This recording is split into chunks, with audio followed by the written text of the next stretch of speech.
Curtain Network. ¡Y anota touchdown! ¡Improbable! ¡Increíble! El Monte Washington es arma. ¿Quién más? ¿Quién más? DJ Watt. What is going on, Steeler fans, and welcome back, and those that are live, to our NFL draft party here in historic downtown Hagerstown, Maryland. I'm Jeff Hartman, for those that don't know, joined by Dave Schofield and Corey Eckenroth. We're going to have Big Bro Sco here joining us a little bit later. Dave, welcome to the show. How's it going? Hey, we're here. We're set up. We're finally going. We're not as the time that we said we'd start, but we were dealing with some technical stuff. We're still trying to make sure we're not getting feedback here live. We've got people here. Yeah. We've got the draft muted so people can actually hear us because they don't want to hear what those experts have to say. That's right. And now we're here live here on Steel Curtain Network, and let's get to it. Corey, what's up? How's it going? I feel like a skinny version of Brian Anthony Davis.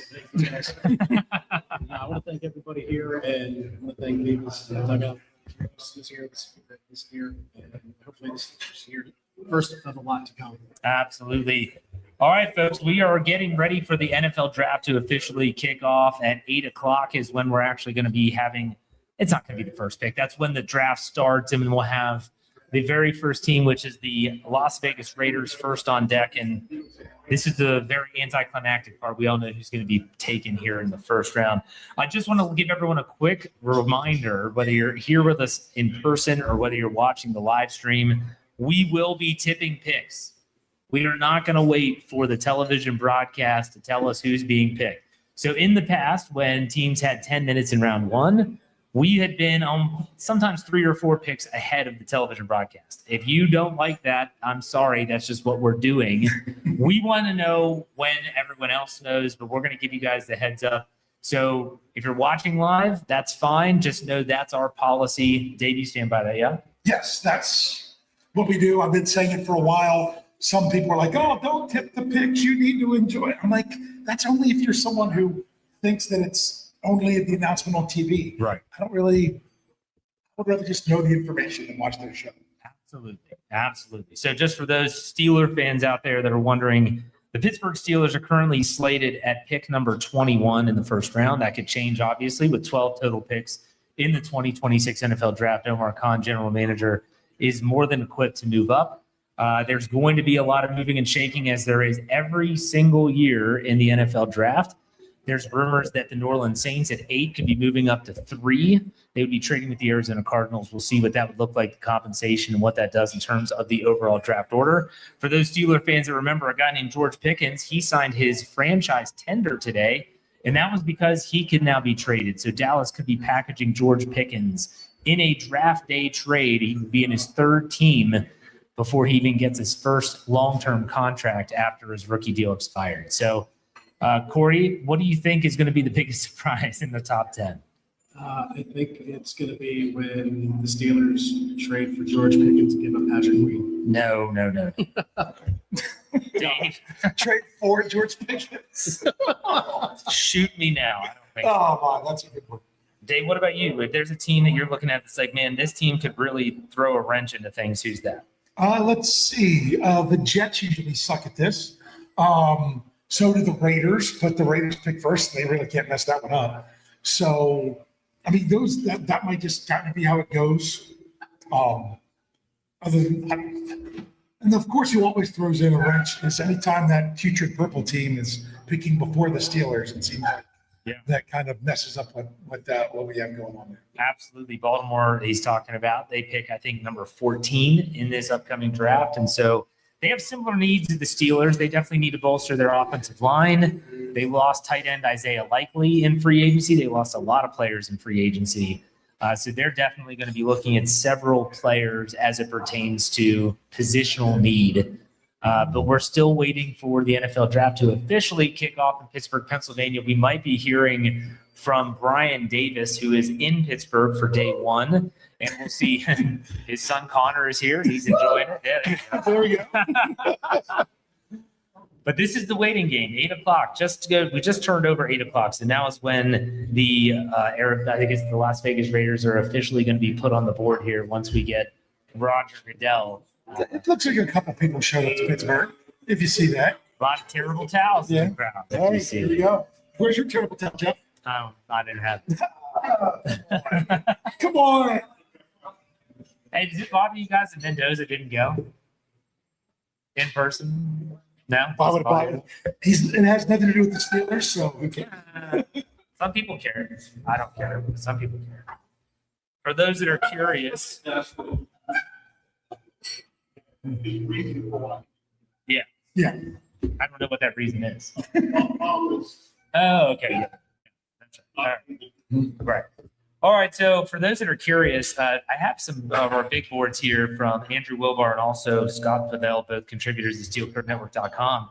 Interestingly enough, Andrew Wilbar has Fernando Mendoza as his 6th overall ranked player. Remember, not quarterback in this upcoming draft class, whereas Scott Pavel obviously has Fernando Mendoza as his top ranked quarterback. The only one with a round 1 grade, his second ranked is Ty Simpson with a 3rd round grade. So we'll see how this pans out here. It looks like Roger Goodell is coming onto the stage. Everybody boo. Yeah, boo. He's got Cam though. Cam's out there. Okay. Yeah. Who else is with him?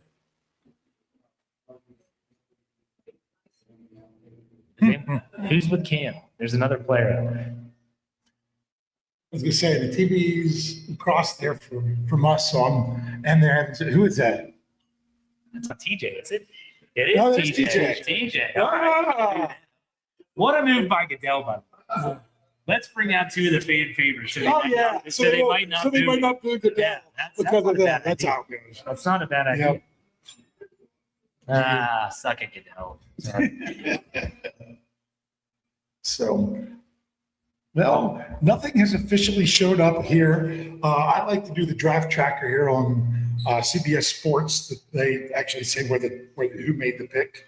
It hasn't showed up there yet. We will be looking for it here on the Twixter to see what else is coming out there. Let me just say this: we're gonna give you some rumors that are coming out. So right now, Ricky Scoops, if you know, you know, right? He just puts out on Twitter about an hour ago that he's hearing that Ty Simpson could go number 3 to the Arizona. I mean, if that That's what I'm talking about. But think about if that happens. If Ty Simpson goes 3rd to the That's Arizona Cardinals, fantastic for the sure it is. You love that move if you're the Pittsburgh Steelers, but man, that would shock and change everything. Yeah. Everything. So interestingly enough, that's the latest rumor that we have. So bottom line is, I have a list of players that I want to go before the Steelers pick, and these are players that are supposed to. So you want to see them go off the board. Sorry, they're hooking up a second speaker. A little bit of feedback. So yeah, sorry about that for those of you on YouTube. That was not me. I didn't do it that time. But I want to add more names to this list that I have because I want to cross off these guys. I want them to be gone. I'm sorry. I want edge rushers to be gone. I want cornerbacks to be gone. I want those positions to go. I'm expecting the top 3 wide receivers to go before the Steelers were to pick. I have Cooper as number 4 as a possibility for the Steelers. That's just what I have. Some of the tackle. Some people keep talking about tackle. I've been adamant against. I don't want tackle this year. Tackle might be on the board next year. But for now, I'd rather go someone who can play guard for this year and then maybe continue that out forward. So I have all these guys listed and some players that I want to see go. Man, more Steelers are coming out here. Hines and Lynn Swan, Mel Blunt, all on the stage. Let's get them all out there. See, now this is when you should be watching the TV, Steelers fans, to get this part. When they're just like logging on and have to listen to what other teams is going on with them. We don't care nearly as much, but this is the moment for the Steelers right now. This is what makes it special for the draft to be in Pittsburgh. So just kind of take it all in. Oh, who's that coming out now? That's Ben. That's Big Ben. Yeah, there we go. They're going to trot the whole team out. Yeah, there's Terry. There's Oh my TB. God. Terry My Bradshaw. goodness. Oh, they bring Troy out. My goodness. Listen, at least Roger Goodell knows what he's doing and bringing all these guys out. Oh, exactly. Yeah. Exactly. This is, Ben and Terry embrace. Isn't that something? yeah. It's like it was meant to be. So wait a second. Got to bring up our first comment here on there where this Steelers freak says, keep art off the stage. I think that's definitely something that should happen. Yes. Good stuff. I mean, it's now 8:06. We should be started. But it's a good thing they actually reduced the amount of time they have to fix them too. That's true. Down to 8 minutes, from 10 to 8 minutes. So Dave rattled off some names of Steelers that positionally that they should be looking for. A couple interesting notes, especially for players that are of note. Jordan Schultz of Bleacher Report put this out a couple hours ago. He said that Vega, the Penn State offensive guard, is expected to be one of the first linemen taken in tonight's first round, could go as high as number 10 with a ceiling of mid to late teens. And one GM called him one of the safer prospects of the draft. So if Pittsburgh Steelers fans want him, they might have to trade up and get him. Also, Caleb Downs, this from an NFC general manager at the bottom of the first round, said, every team that passes on Caleb Downs will be making a mistake. And then he said, I hope he's in the AFC. So I'm just throwing these out because I think this is important to kind of keep in the back of your brain as you're watching things unfold. But, man, it's going to be wild to see what happens. It's going to be wild to see, okay, the Raiders are officially on the clock, 7 minutes. Can we just make the pick already? This is what I hate, Dave. I know. The pick's done. It's in. He's got the card. Does he? I'm sure. Well, I don't know. It might be entertaining offers. Here we go. Yeah, like Alan Saunders says, now that Roger Goodell has been booed, the Raiders are on the clock. That's what makes it. So, all right. But who are they showing? Oh, they're showing Mendoza highlights.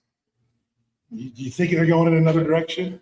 No. The odds were what, minus 20,000? I didn't even do anything with this time because I'm like, yeah, it was like the worst kept secret in sports. Well, as my buddy Pez said, it's like if you gamble on the draft, it's like gambling with insider trading. Like, there's stuff like this can happen, and yet you're trying to put money on it. I would never bet anything on the NFL draft.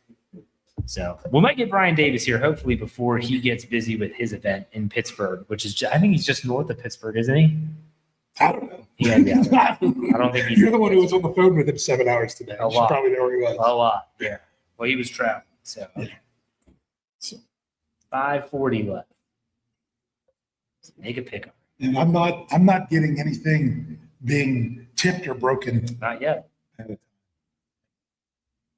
So, All right. So who do you think goes second? I don't know the difference between either one of those edge rushers. I don't know who went to which school. What's the name? Bain and Reese. I don't know anything because I haven't cared because they're not someone that the Steelers are going to take, but it's going to be one of those two, is what I've been told.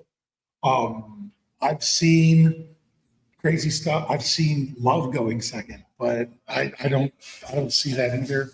But you got to remember, it's the Jets. They could always do something stupid. Yeah. Corey, what do you think? Well, David Bailey has a lot more immediate upside, and Marvell Reese, he's got a lot of talent, but it's going to take a year to mature. So, I think with the Jets, I think Aaron Glenn has to do something to immediately start winning some games, because otherwise his job will be on the line for sure.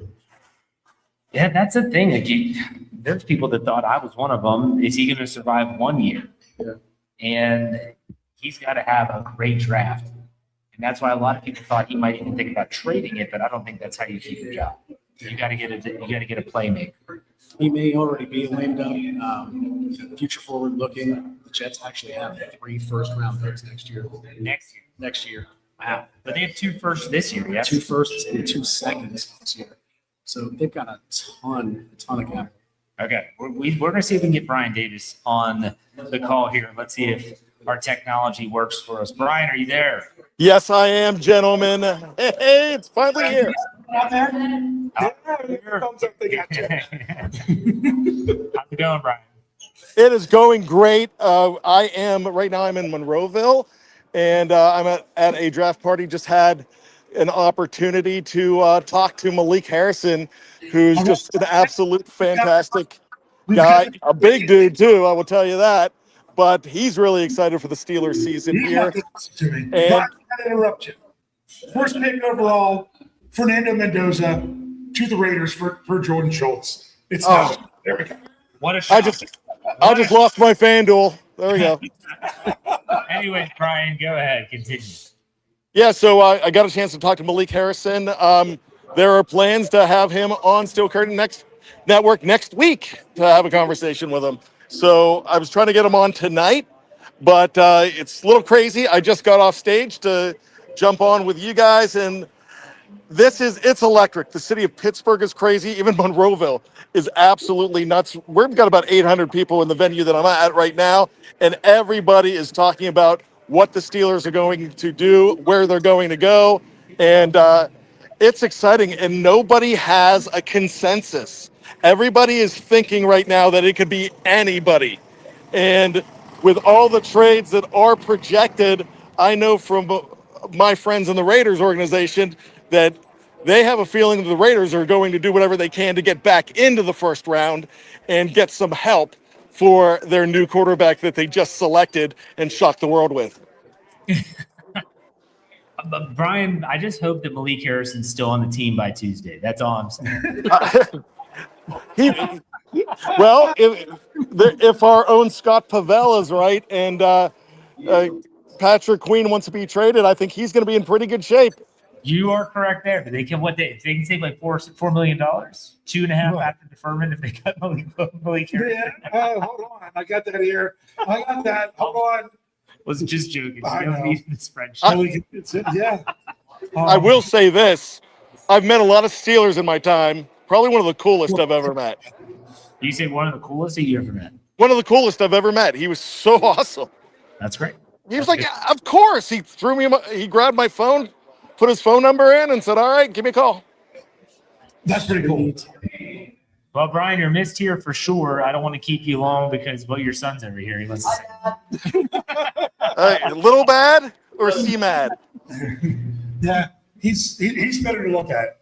Yeah, I mean, look, he's got my wife's genes, but his loudness comes from dad. Okay. That is true, yes. All right, Brian, anything you want to add before we let you go? No, I just want to say I hope everybody's having a good time there. I hope it's a great crowd. I hope everyone's having a blast. I will be there tomorrow with a lot of wisdom, a lot of fun that I'm learning from all the fine folks here at Draft Nation. And I tell you what, I think if you're the Pittsburgh Steelers, it's going to be really hard to screw up this first round. I hope you're right. Brian, enjoy it. We'll talk tomorrow. Take it easy. All right, thanks, fellas. See ya. See you, man. All right. I want to give a quick shout out to where we are recording from right now. This is at Veva's on Potomac. Also a part of this, it's the Dugout Sports Bar, which is downstairs. Really cool spot. Also, Meinl Schmidt Distillery. If you've been going to steelcurtainnetwork.com, you've seen their ad banners. You've heard their ad on our podcast. Phenomenal stuff. And also a big shout out to Crawford's Gift Shop in Breezewood, Pennsylvania. You can go there and make sure you get, it doesn't matter if you're a non-Steeler fan, but crawfordsgiftshop.com. Give them a check out. They're doing a huge sale right now for the NFL draft. You want to make sure you get a part of that. I think it's 50% off your entire order. Online orders only, and that doesn't count jerseys, but still, that's an incredible savings. We're going to be giving out some gift cards here, not just today, but also on Friday. It's going to be a lot of fun. So make sure, a big shout out to Veva's, Meinl Schmidt Distillery, the Dugout Sports Bar, and Crawford's Gift Shop for all being a part of this draft party. Dave, you tried the wings. How were they? Oh, great. I tried 3 different kinds. I'm still going to sneak away and finish some more of them. There you go. Raspberry Chipotle, very good. Buffalo, very good. But man, you were right, Jeff. The Honey Old Bay, Yep. That was next level. They were pretty good. Now, Corey, you had some food, yeah, man. Oh yeah, I had the cheesesteak egg rolls, and they were fire. Really good. Yeah, good stuff. All right, the New York Jets are on the clock, and I'm seeing if we can get it. Uh-oh. They might have put the George kibosh. Schultz might have something out there. Yeah, there's some eyeballs. Yeah. We might be having the first movement here, so we'll see. This could be interesting. Could they take Ty Simpson second in a row? That would be insane. That would be insanity. That would be a Jets move. I would love it. I would let the chaos, as long as they're not taking someone that I want to choose every 21. I mean, technically, they only have Geno Smith, right? Yeah. That's it. Yeah. Oh my gosh. Okay.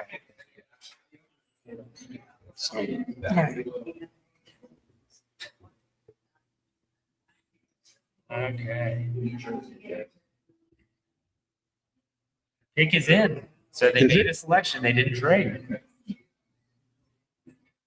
Did they get to the beat writers? Are we not going to be able to tip picks? This sucks. I don't know. We'll see. I've got it. Number 2 pick is in. Jets have selected Texas Tech pass rusher David Bailey. All right. David Bailey goes off. Now that's interesting. That just goes to show. Isn't he the one that they canceled their visit with, their 30 visit? And it was like, oh, he must be off. No, that's not what 30 visits are necessarily for. Right. They had what they needed, so they decided to maybe meet with someone they could take at a different spot. Yeah. Because they have what, 16 Jets do? Yes. Because they have to, and then they have, or even later in the draft in a different round. Yeah. So there we go. Also, the first pick in the second round as well. So they're going to have all night to think about where they need to fill some holes. All right, so David Bailey. David Bailey is the second ranked player on Andrew Wilbar's 2026 NFL Draft Big Board, and this is not by position. I don't know, Corey, what you think? That's a good pick. I mean, David Bailey has the more immediate upside for the Jets. We were discussing that earlier about Aaron Wynn needing to win some games to keep his job. So I think he's got to get some immediate impact players. This guy doesn't.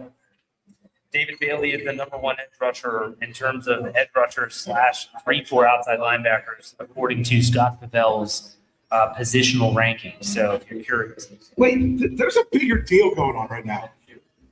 We're finally here. There's actually picks, multiple picks that have now happened. We've been waiting for this draft for forever, especially the one in Pittsburgh.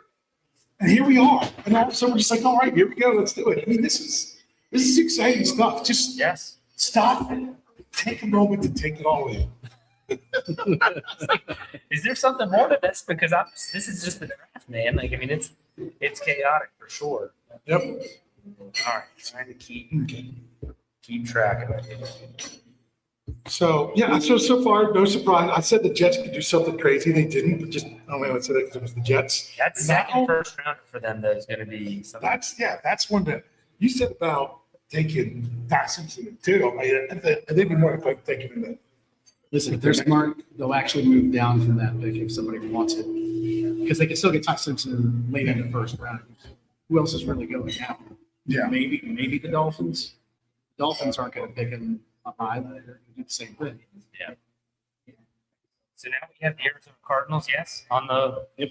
All right, so you're keeping track of the players selected. I like that. All right. So, yeah.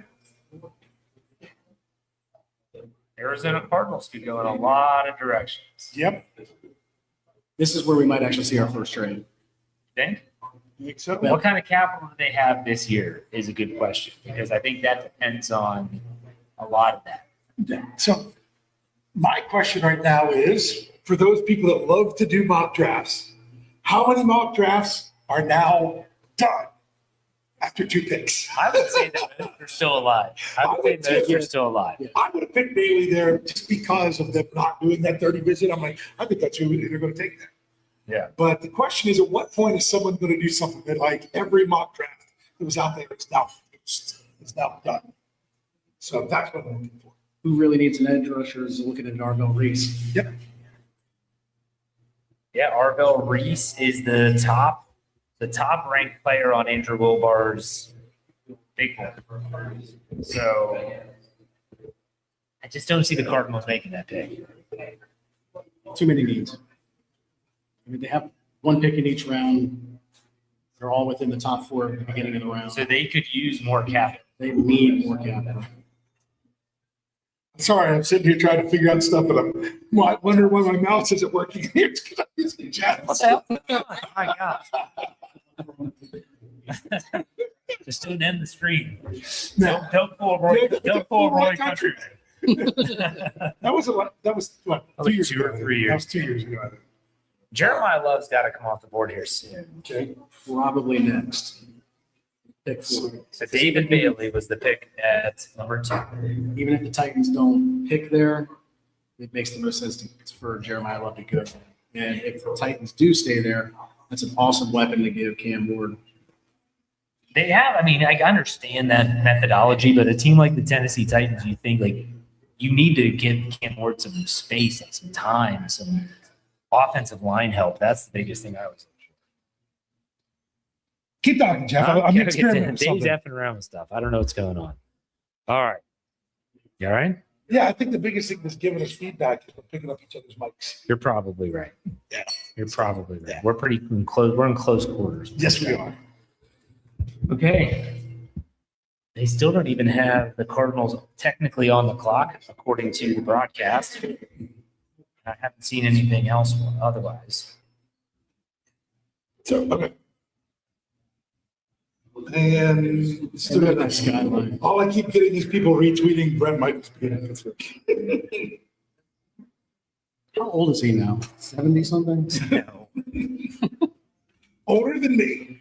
We'll say that. What position is Reese technically? Reese? I don't know. Edge. He is an edge, but he does have a little bit of Oh, no, flexibility Reese. to go both. Reese. Okay, No, no. I'm looking at Scott Pibel's big board. He has him as a special edge inside linebacker, Arvell Reese. He's the top rated edge rusher, but he's not an inside linebacker. He's a unique beast. Yeah. Think Micah Parsons without so much. I mean, he needs a little more time to become that. Yeah. Pick number 3 is in. The Cardinals have selected Notre Dame running back Jeremiah Love. Goes number Jeremiah 3. Love. I'm not shocked. But this is where you start throwing. People can now take their box and tear them up and go, Yes, I agree with you. Jeremiah Love, according to Andrew Wilbar, was the 3rd ranked player and running backs at number 1. So he's batting 1,000 so far. Good job, Andrew. No, he's not. Arvell Reese is number 1. No. That's who he had ranked. The question was, what did he have? What did he have with this mock? I can Oh, bring up yeah, the you mock. got to bring up this mock. Yeah. He went to Arizona. Well, see, that's the problem. That's because Big Bro's sitting here to my right, and we know how he loves to talk mock He drafts. loves his mocks, Yeah. baby. Oh, on the way up here, I was on a live stream with him while I was driving, talking about the draft. So yeah, because no joke, Andrew did. If you didn't realize it, it's steelcurtnetwork.com. All 257 picks. Yeah, he did. All 257 picks. And so far, he's went Mendoza, Bailey, Love. Wow. He's 3 for So 3. then he predicts the And then he Saints protects that Saints traded up to 4. to take Arvell Reese. This is not what's happening. This is what Andrew Wilbar is mocking. Yeah. So that's interesting. Good job, Andrew. Yeah. So we're getting stuff from, Jordan Schultz is getting out the stuff. And then, of course, after he does, Adam Schefter saying they're not going to trade him. Well, that's because we already know that they made the pick. The price had to be too much for a team like New Orleans if they wanted to go get it. That's it. But it is what it is. So now we have Cardinal selections just being announced. So now we have the Titans, yes? They're next. They're on the They are clock. next, yeah.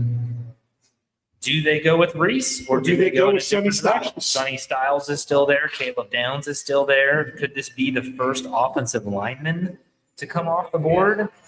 With how do you say the guy's name from Miami? That's a great question. Maui Yoga. One spot. What is it? Maui Yoga. I will only worry about that if he gets drafted by the Steelers, and that's not going to happen. He's the one with the back issues, though, isn't he? Yes, they just reported some back issues, but they think that he's going to be available as soon as camp rolls around. All right. The Cardinals explored moving down in a major way. Instead, they stick with the uber talented runner. And that actually makes a lot of sense because they're going to need to provide a lot of outlet space for the quarterback. Who is the quarterback? That's why I'm saying the Gardner quarterback. Minshew, Jacoby Brissett. Come on. Ty Simpson. What are we talking? Yeah, I mean, it's possible. Yeah, it is possible. I the Jets and the Cardinals are the two teams that want Tyson. Yeah, And it's, okay, how do we go and get it? So we got the Tennessee Titans coming up. You have their team needs. What does that team need? So Titans team needs inside offensive lineman, which means that Wanya Vega could end up going here, especially since the reports are coming out early. Middle linebacker and then edge. So Sonny Styles could very well. Marvell Reese could very well. Wanya Vega could very well. They've also got quarterback. So Yeah. maybe Mansour Delane comes really early here. A lot of options, that's for sure. Jeremiah Love just coming out onto the stage. Jalen Downs is on there as a safety. Now, the big question is, at what point is there a pick that I say to myself, I really wanted him to be there for the Steelers? I think unless Vega goes early, really early, I don't think that happens. Because I don't think, if you're like me, you never thought Sonny Styles would be an option. Caleb Downs is not an option. Carnell Tate's not an option. And I'll be honest, I don't think Jordan Tyson, unless they trade up, is ever an option. The only way that happens for me is if Baltimore takes Vega. That would have me pounding the table and saying crap. Well, yeah. So, but that's a pick 14. So I don't think we have to worry about anything quite yet. No. Not yet. Still nothing that we're seeing just yet. It's a new regime in Arizona. LaFleur, right? One of the LaFleur brothers. Yep. All right, so let's take a look. And see I'm just curious if I muted my mic, if I still come through enough on yours. you are. You just got to get a little closer to your microphone. My microphone. It's muted. I did that on purpose because it was getting a lot of feedback. Okay, gotcha. Sorry, we're still trying. That's fine. I'll carry the boats. Who's going to carry the boats? I'll carry the boats. Fearlessly. Yeah. All right. What the hell's going on there?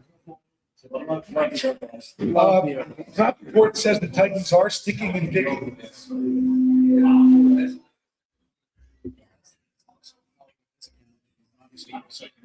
Yeah.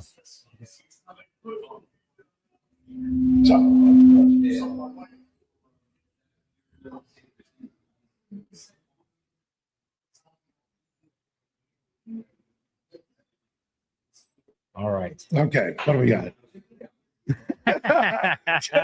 Thank you, Yeah, nephew Kyle. He says I'm loud enough to come through any microphone. See, you can talk, big bro, and you're going to come through. You just got to get close to the mic. That's all. You got to get close to these phones. No, I mean, he could even come through on this one. Is what I'm Good saying. if he wants. You get the headphones because big bro is right here, just off screen. I mean, heck, I could even put you on the screen if you want me to. Just got Scooch. Yep, that's me. I take up too much space no matter All what. right, Yeah. pick is in. Pick is in. Number 4, the Titans select wide receiver Carnell Tate from Ohio State. See, that's one that I think throws some things This off. throws some things off for Yeah. sure. Yeah, Hold on. Let's see. Carnell Tate he's is further down. He's like nine. the ninth ranked player, according to Andrew Wilbar, of course. Take that for what it's worth. In terms of Scott Pavell, Carnell Tate is the second ranked wide receiver behind only Jordan Tyson of Arizona State. So, It all does depends this on who you look, because my goodness, if you go to like CBS Sports, their number one wide receiver, Casey Concepcion. really? Yeah, Does this start the run, though? That's the question. Does this have people thinking, we might want to go get our receiver? but I thought Tate was I thought he was head and shoulders above everybody else. I agree. So it made sense for him to go top 5. All right. This is quick. We're on pick 5, which is the New York Giants. Let me ask you this. If you're Omar Khan, Andy Weidel, the front office personnel, you're thinking what, Dave? We're not in realistic range yet to move to do anything, so we just got to sit and wait. Has anything happened and transpired so far that you're like, okay, we're fine? Or is anyone thinking we got to start getting on the phone and making some calls? Unless they're willing to give up the capital for next year, they're not close enough. Right. I can't see them doing that. Not what needs they're going to have next year. Yeah. So, what do you think, Rich? Let you finally say something. Yeah.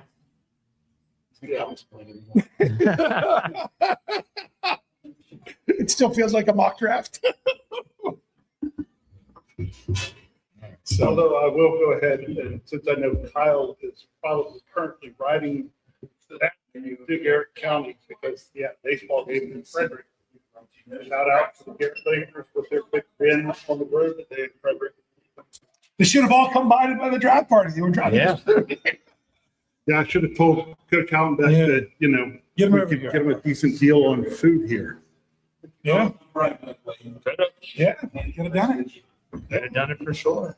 So I tell you, what I've enjoyed the most has just been meeting some of the people here when they got here and watching and come up to us and like, Hey, I said it before, I'll say it again. I always forget that people actually listen to my stuff. Yeah. So when people are like, oh, you're Jeff Hartman, they go,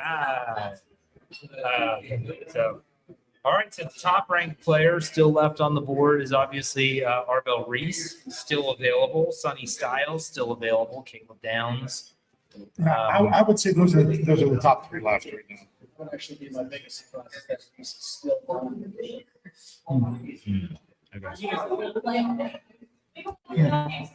So yeah.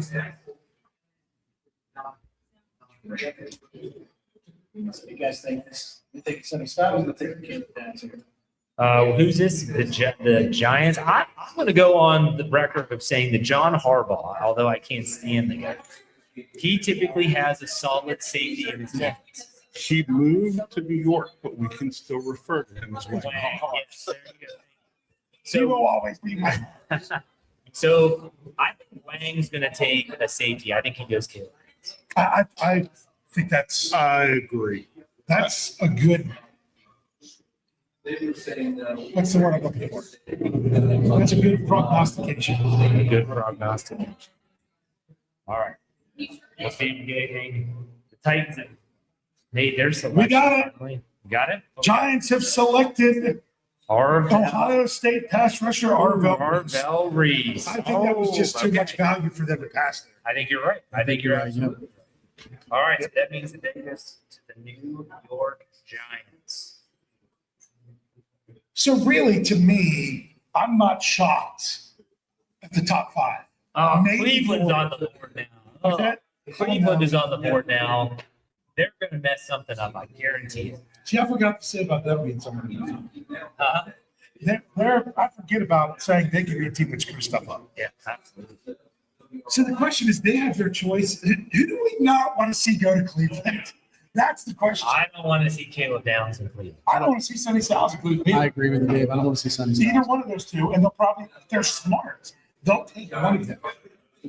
According to Corey's computer, their top needs are defensive tackle, wide receiver, quarterback. Offensive tackle.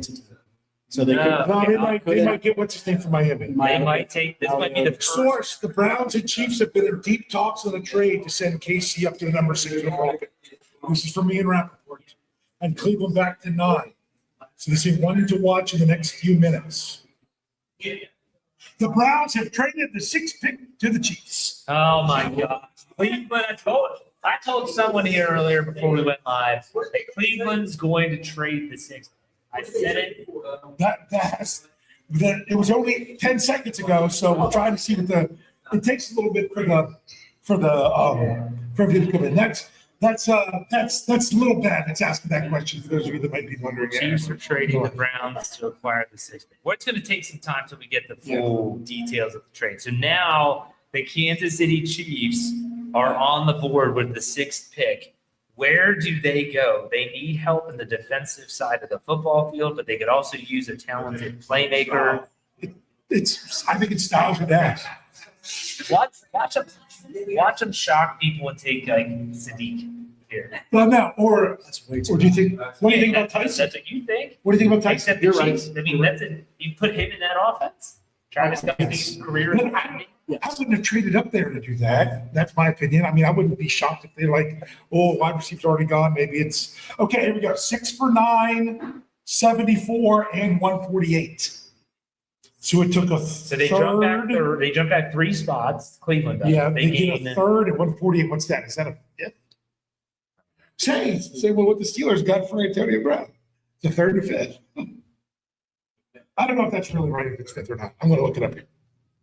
So, All right. Interesting.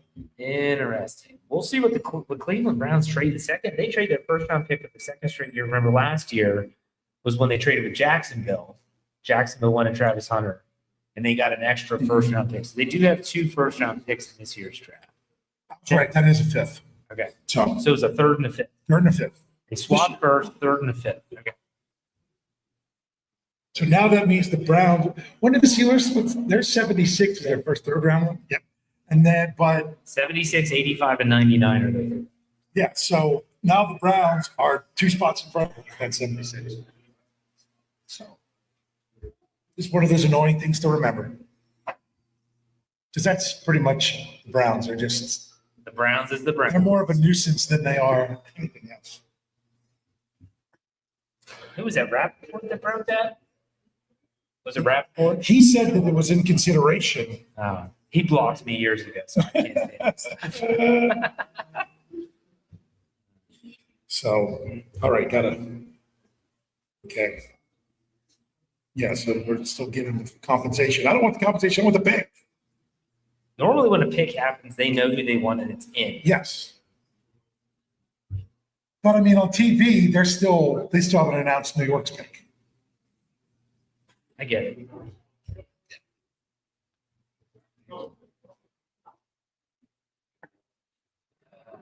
Here we go. Number 6 pick is in. The Chiefs have selected LSU cornerback Sor Delane. Really? They came up for him?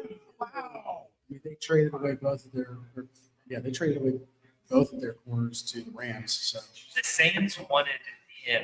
The Saints wanted Delane at 8, and then the Chiefs go up and get him at 6. All right, doesn't impact the Steelers. I'm fine. Yeah, so far these are ones that that's one of those I'm like, gotta go before the Steelers.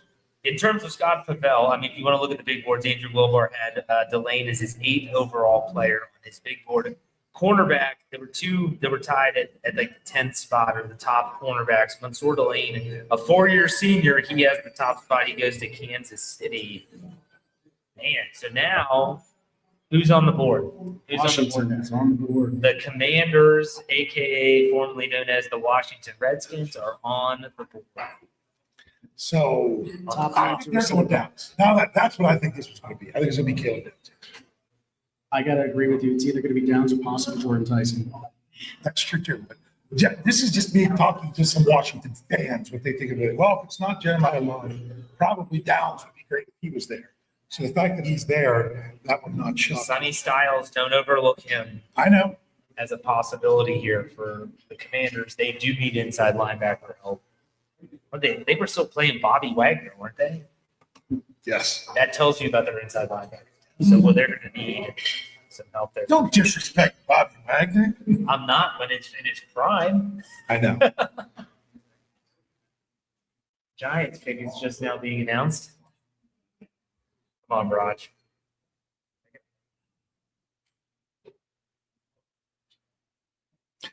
Are you guys hearing Yes. feedback when I scroll on my mouse? Is that you? That's what it is. Gosh, dang.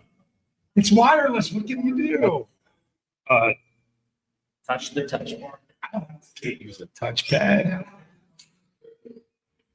Sorry, I'm trying to look at some stuff at our mics. It's not really to the MF. Yeah. Yep. Grow a 6th finger here a little bit. Thanks for not by his station in Santa Clara. That's right.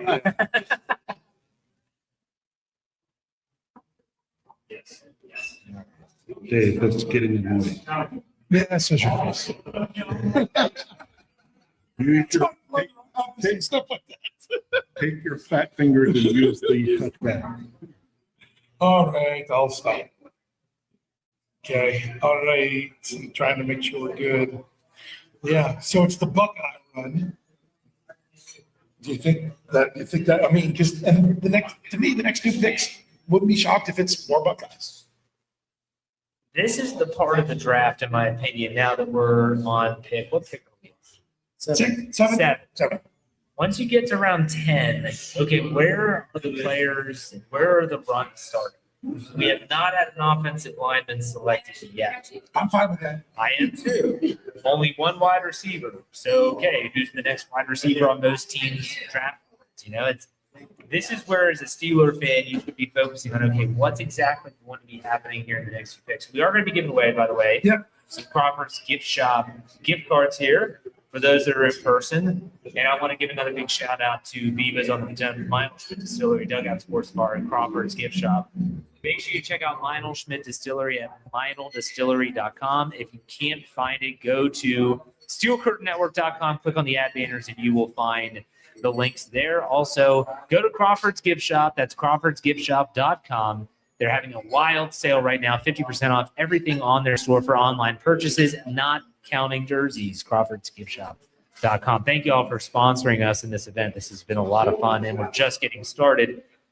All right, we're still waiting on the Commanders to see if they do anything. I did hear that they were considering trading back, and so we'll see if anything comes of that.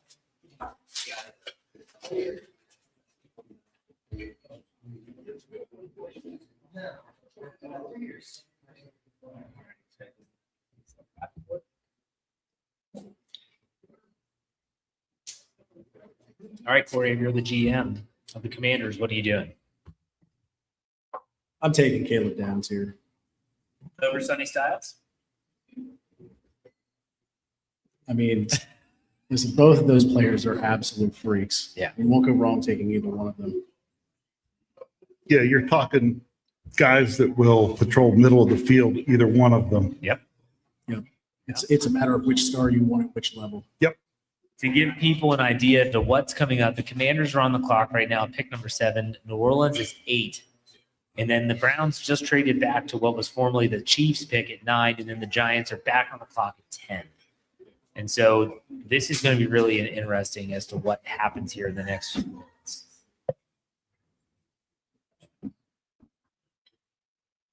Dave's out on the press. Get ready for people to enter trivia. That's right. All right.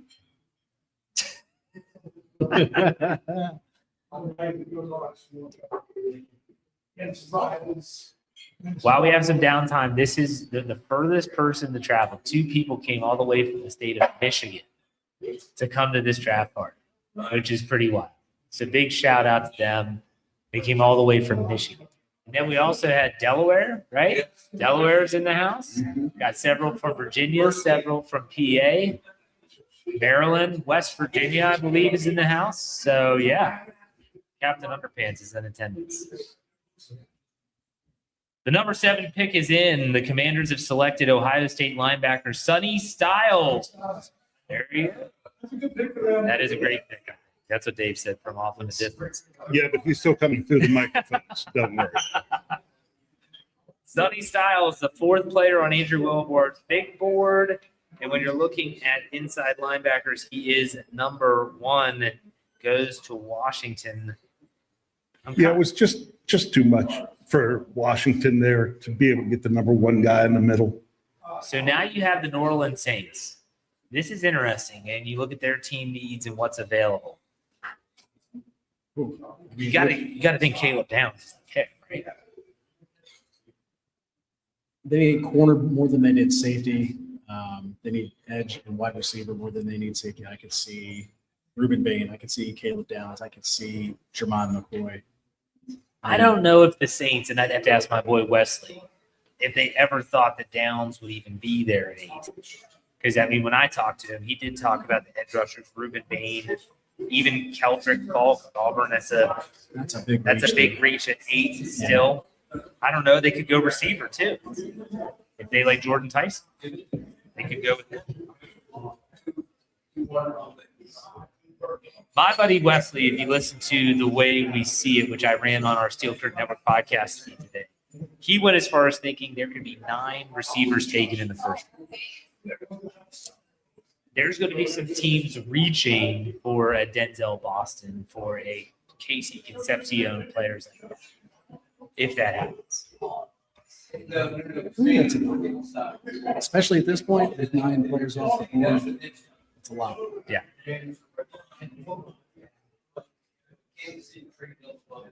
Could they go up? Could the Steelers trade up for Downs? I wouldn't be upset. I don't know. I don't know how I'd feel about that. I mean, I'd love to have him as a player. Is it giving up too much to get him? Well, look at what Kansas City gave up. They swapped first-round picks, and that was only a slide back for 3 spots, but a third and a fifth. Looking at the So if the Steelers had to give up a third and a fourth, say they have it. so looking at the Rich Hill value trade chart, which is it's kind of Right. the value was almost exactly the same. So the value of the trade was just about it, and I think they were maybe 4 points off. You mean the Kansas City trade? Yes.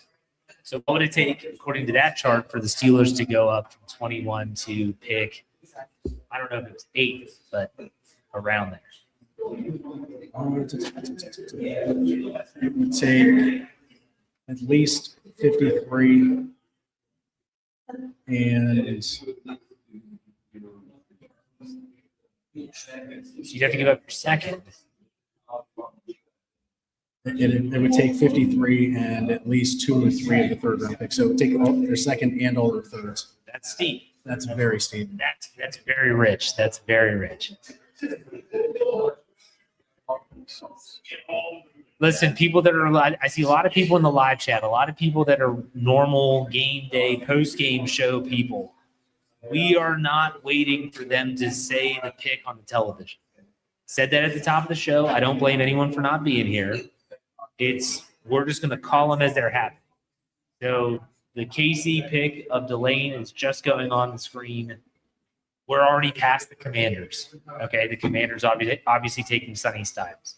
So, which, as Dave said, as he was roaming around. Oh, the 8th pick is in. The Saints take Jordan Tyson is off the board. So that's the first player I think that would probably the Steeler fans would say, gosh, Somebody going to find Jeremy Betts. He might be jumping off a bridge. Pittsburgh is going to be not good.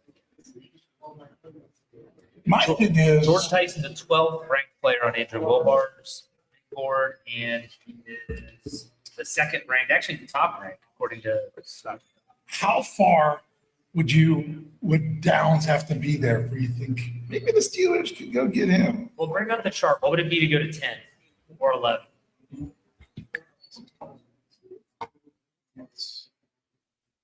It would be, I mean, the value drops way off here. It would just be their 2nd round pick. Just the 2nd round Just the 2nd round pick. It's their 3rd round picks that aren't worth that much. pick? Okay. So I mean, we're on 9, and that is Cleveland. Cleveland is on the clock. Cleveland is not trading with the Steelers. And I'm scared that Cleveland's going to get Caleb. All right. I want to go ahead for people that are here in attendance to go ahead and say how this is going to work with trivia. In a little bit, I'm going to do the trivia question. If you can't take the pen, go ahead and write your name on a card. But then leave space in order to have your answer. What we'll do is I'll give the question. I'm going to give you about 30 seconds, and I'm going to say, please stay off your phone and don't just see, who can type it in the fastest. I want to see what you know, who can do it. When you're done, hold your card up. We'll collect them. All the ones that are correct, we'll put in a pile. We will pick one. Jeff will have to pick that out because he's the man in charge. He's got to be the one that does it. And then we have one of our Crawford's gift cards. So, Jeff, when do we want to do the question? We wait till after the Browns pick?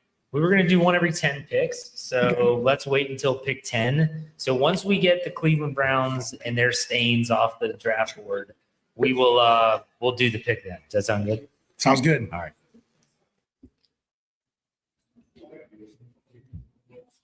Okay, man. TV's so far behind. I love it. I love being ahead of the game. Some people hate it, but I love it. I feel like being an insider when we're doing this stuff. Yeah, man, for real. And the thing is you got people like Peter Schrager. He was saying earlier, don't tip the pick. Shut up, Peter Schrager. I mean, why can't we just enjoy? Because he wants people to watch him. I understand that. I get it. But so go talk to Jordan Schultz of the Bleacher Report and say, hey, don't tip the picks. He's going to say, I'm going to do what I want. Eventually, the league's going to say so. If they haven't yet, I don't think how could they? If someone inside these organizations is giving the picks to this individual, then you don't blame the individual, you blame the people within the organization for giving him the information. True. But nonetheless, Jordan Tyson off the board. I guess all the injury concerns are okay. You know, he's dealt with a lot of injuries in his time in Arizona State. He is now going to be catching passes from the Shuckster down there in, is it Tyler Shuck? Yep, that's what I thought. All right, so now we go to Cleveland. Gosh, Cleveland. What are they going to do? Cleveland Clowns. Yeah. I'm friends. Take the tackle out. What, Clemson? Blake Miller. Yeah, take him. Go there. Well, listen, maybe Malioga isn't fully healed. They take him and he ends up with a bad back. I mean, I don't know anything like that.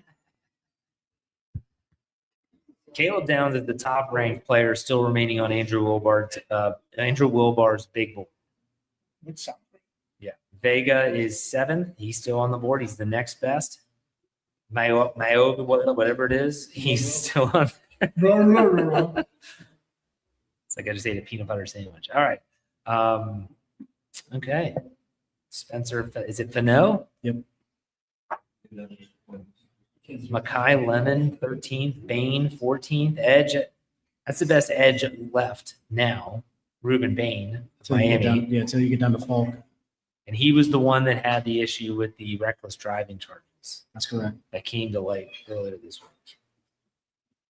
But that was known. That was 2024.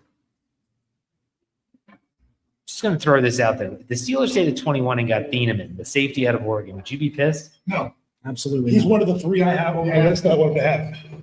Rich?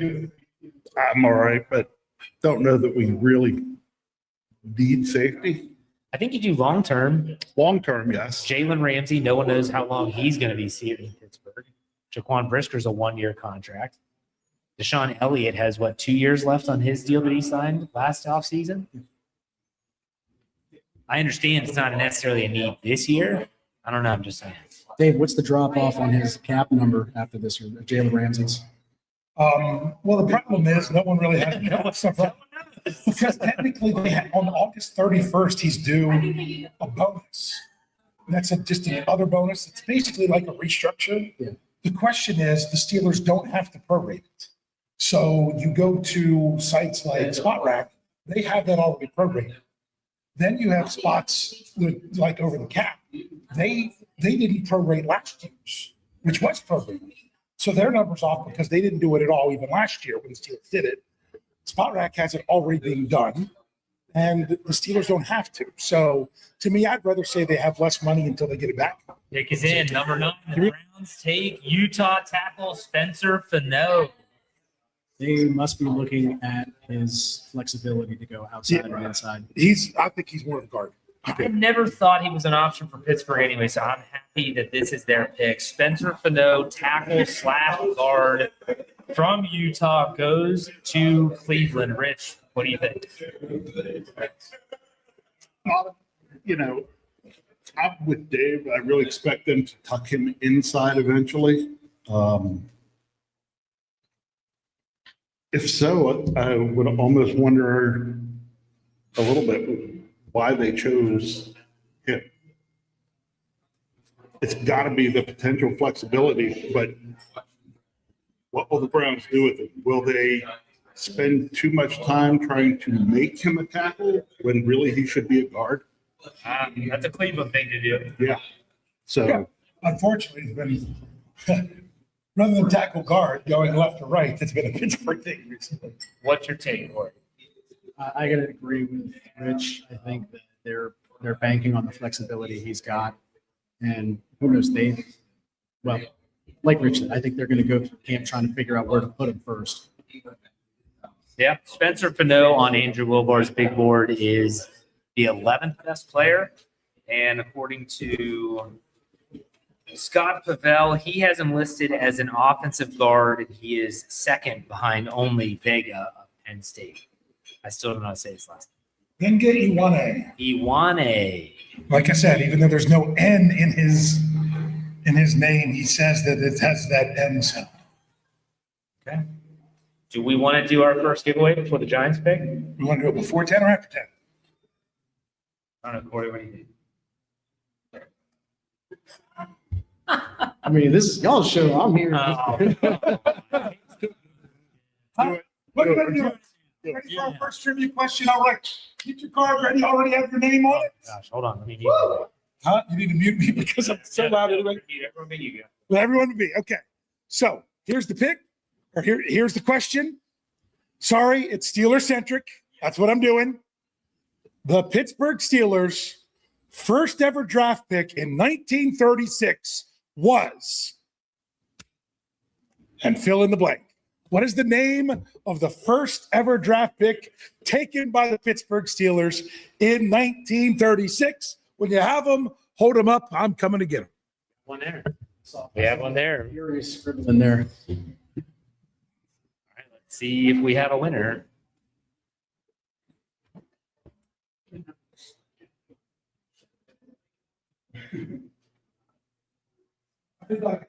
Anybody?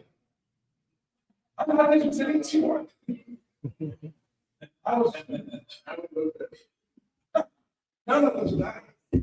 So.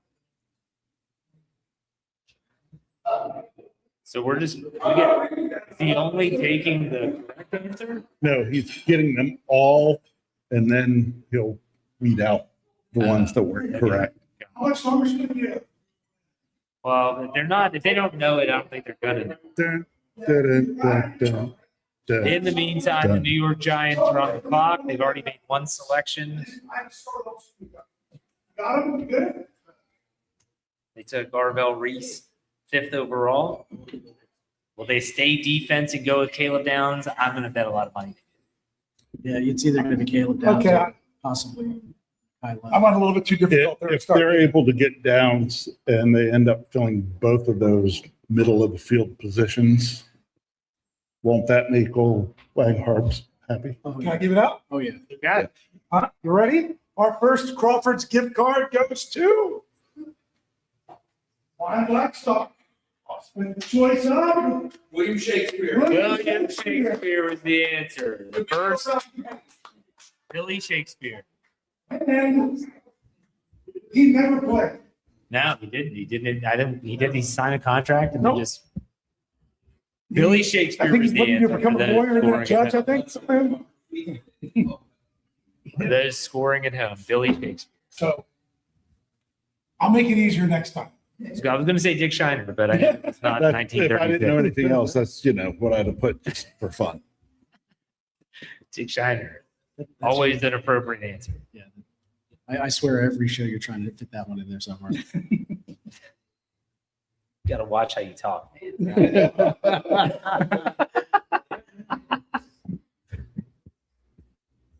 Oh my gosh. Okay, so again, New York Giants are on the clock. Thank you, Dave, for doing that. We gave away our first gift card.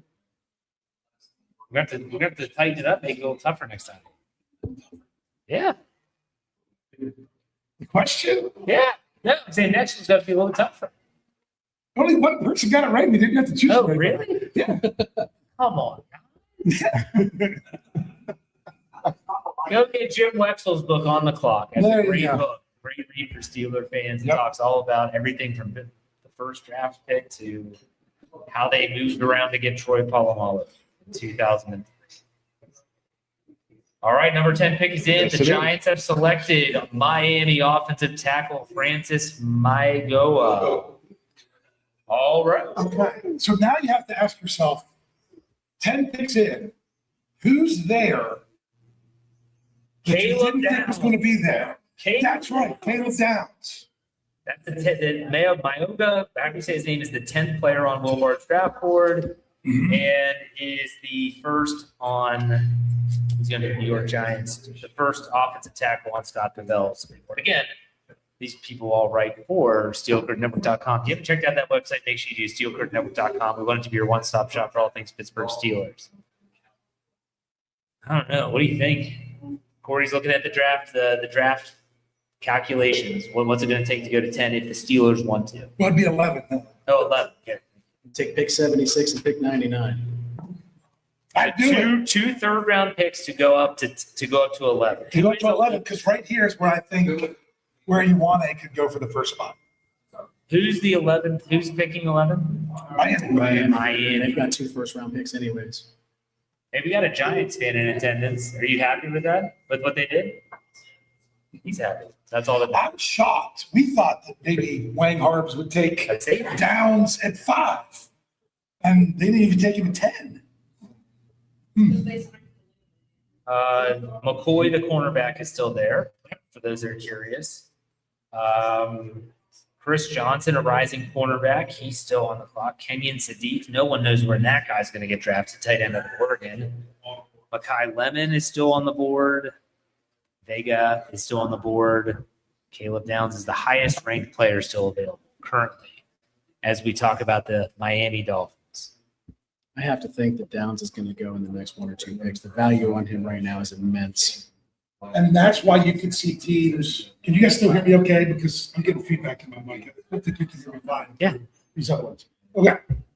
I think the biggest thing now is teams that might not have thought about trading up because Downs is out. Yeah.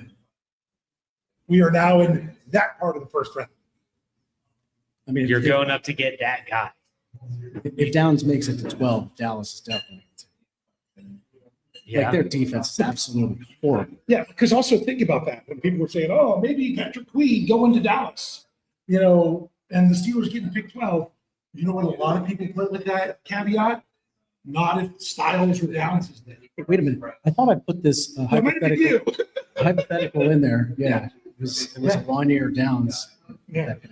If they were there, then they might not want to do it. I think this could be where the Steelers faithful gets very disappointed if Miami makes this. Yes. I think Vega could go to Miami. Yeah, I think you could. And And I don't blame them for taking it because he's I that don't good. either. I don't either. I mean, they've got 8 needs listed there because they need everything. But they have a lot of picks. They have a ton of top 100 draft picks. I didn't realize they have more top 100 picks than Pittsburgh does. So they don't have the total number of draft picks, but in terms of top 100 draft picks, the Miami Dolphins have the most in the National Football League. What needs do you have them at, Corey? I think he's on the same side as you. Are you on the same one? Yeah, you are. Yep. So never mind. Yep. I'm just wondering if there's a difference. Because they're here to have wide receiver, corner, safety, tight end, interior offensive line, edge, D line, and linebacker. Freaking Pirates just give up so many home runs recently. Sorry.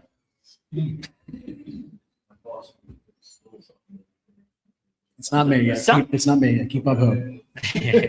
Something's going on. I feel like the pick would be made by now.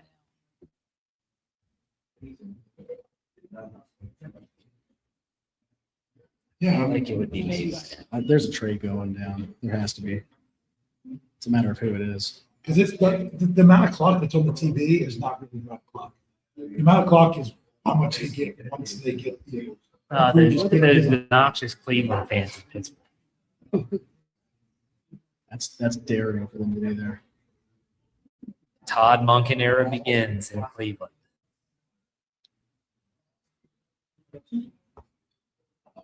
Really wasn't impressed with that Baltimore. No, I'm just saying they're one of the few places that could say, "Hey, let's fire our coach and downgrade." Yay!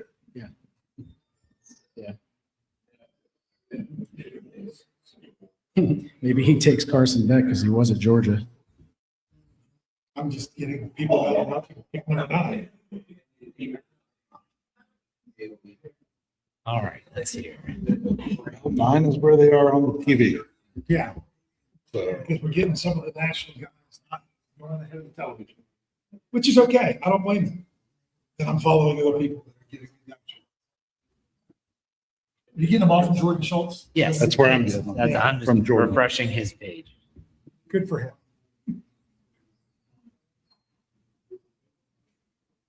And honestly, if there's not many people doing it, then you have the option to just Absolutely. mute those accounts and wait. But Here's a we question. didn't give you all the option here. That they No. listening. Here's a question. Do you guys think Jackson Dart's a franchise quarterback? Yes. TBD. That's a good answer for once. The Dave answer is a respectable answer. He would be the one to ask. Yeah. Well, of course a Giants fan's going to say that. Rich, what do you think? I'm probably closer to being with Dave. I think the talent is there. If it's developed correctly and the right pieces are around him, he could be. I don't know. He has to learn how to slide. That's for sure. Yeah. That's a must. All right. Pickens. I've already said the picky Sam, but he was just talking about that was just the last Something's going on. because now they're up through 10. It's on the TV, it's on the national guys through 10, but there's nothing about 11, unless Miami's not letting people that let Jordan Schultz. That's true. It could be that they only have it from certain teams. That is very true.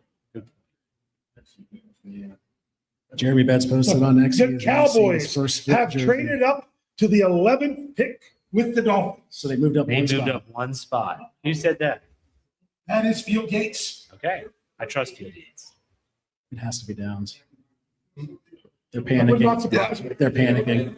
They're afraid somebody else is, but Miami calls them and say someone else is going to move up here. But let's also not forget that they want to trade George Pickens. So could this be a receiver if this could be a package if it's not just here's a pick swap and we'll throw in a third or we'll throw in a fourth based on just one spot. Maybe they're trading Pickens to Miami. That's what I'm For saying. one spot? I don't know. They would have to be getting something else.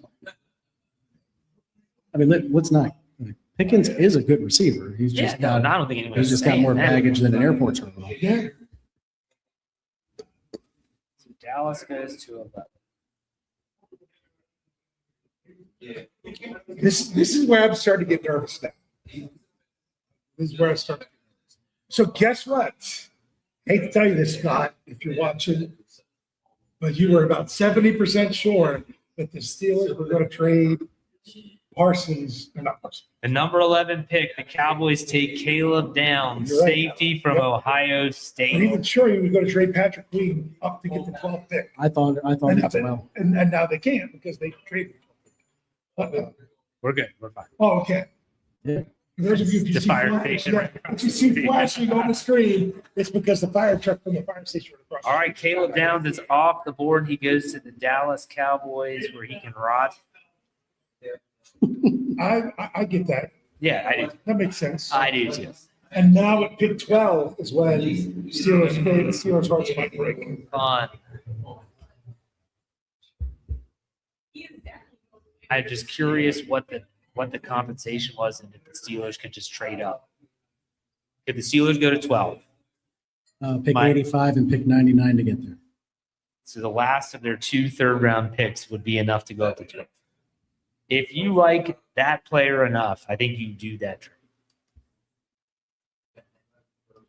My thing is, does Miami pass on Lemon? Well, Especially man, they just got rid of There are Waddle, didn't three they? wide receivers that are at the very they traded Waddle to Denver. They have another first-round pick later in the draft. Yeah. They have Denver's selection for the Jalen Waddle trade. To me, I think Lemon should be there. If not, I think Lemon might be picked to the right. I think Lemon goes in the next 10. He is the next receiver for sure to go, I would think. But only one receiver's gone. No, 2. Jordan Tyson and Carnell Tate are gone. So Mekhi Lemon would be the next best receiving option. And that's not just from Andrew Wilbar. That's from a lot of people. Did they say what the compensation was for this? Yeah, Not yet. 12, 177 and 180. Was it 12? I'm saying two-thirds. 7-1-8. Those were 6-round picks. It might be at the end of the No, I fifth, think it'd be one's either- the 5th. it's either the- Yeah, Because the I'd Steelers. look it up, but I'm not allowed to scroll. Wait, maybe I can now. Yes, You're you good. can. I can Your because mic's because my mic is muted because I'm loud to come through everybody else's mic. That is a 1 point difference in the trade value. On the north end or south? Dallas gave up 1 extra point. Got it. So it's basically a dead even trade. Yeah. Would you say it's 170? 177 and 180. That's why they just went and moved back once. So I'm just looking. Round 6 starts 182. So It is both of these are the very end of round 5. 5. Might be context. Could they be compensatory picks? It could be. Miami just got them. I don't know because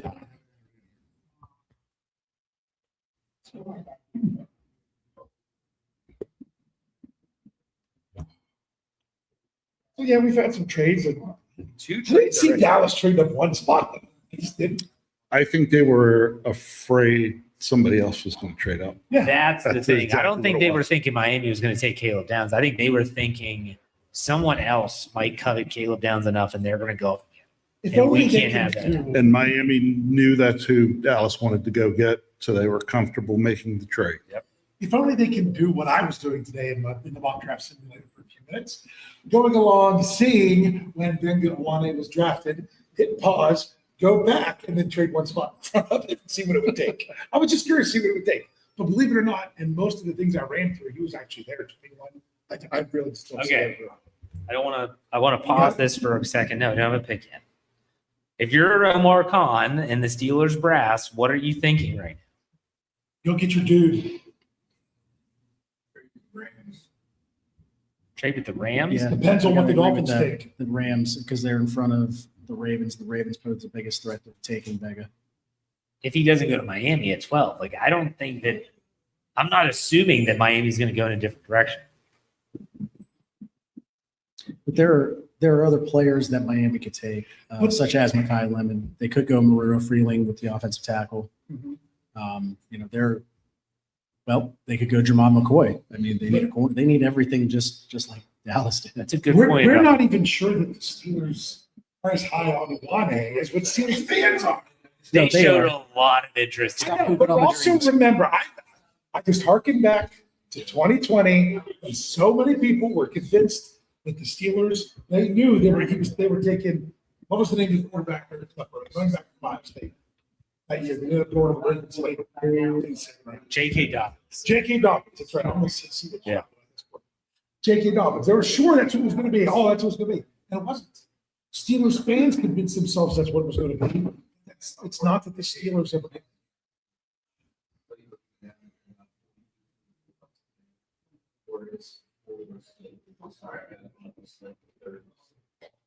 All right, so we're on pick 12, yes? That's correct. Miami.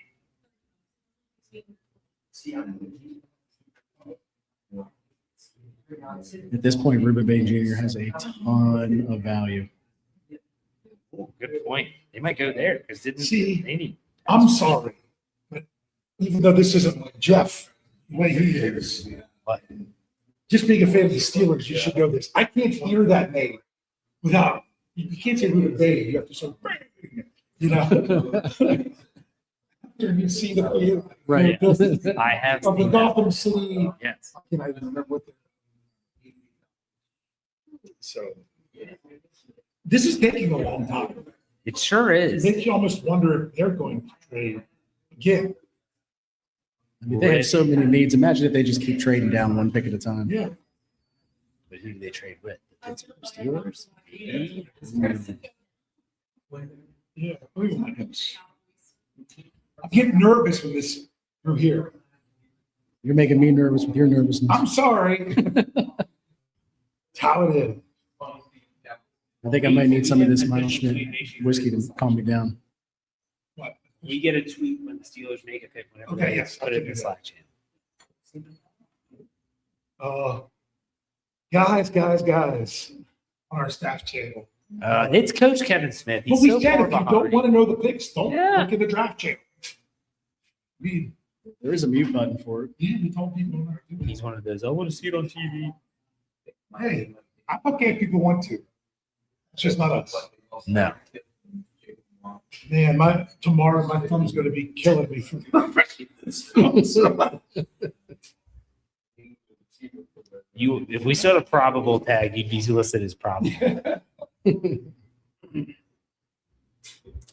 is taking a while.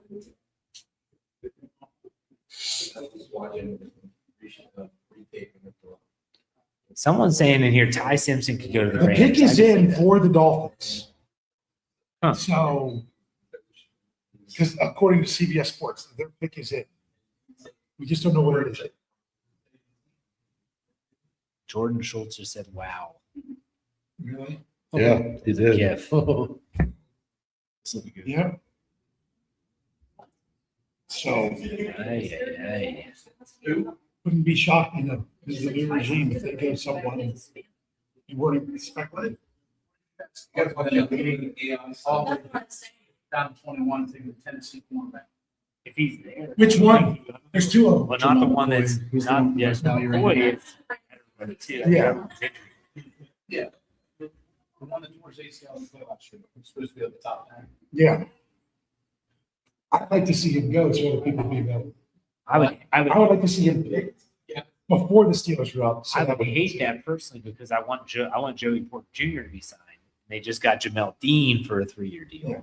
So I don't want cornerback in round 1 personally. I agree. I mean, they need to go after, I would think specifically a slot corner. Yes. So I'm looking D'Angelo for like Pons, a- Keontae Scott in the second round. You think Chris Johnson falls into that category? I think Chris Johnson's value in the last couple of weeks has really risen. Yeah, I think it's been too rich. I said that all when I was talking to people before we hit record.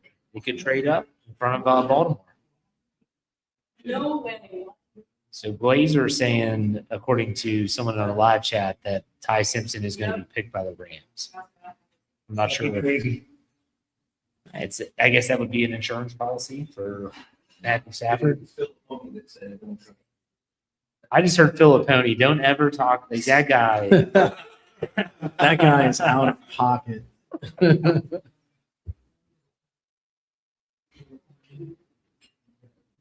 Okay.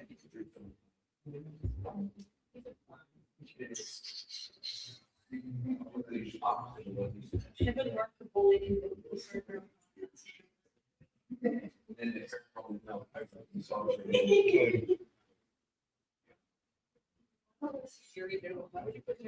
the hell's going on? I know. It says here that the pick is in for Miami, but no one has a report.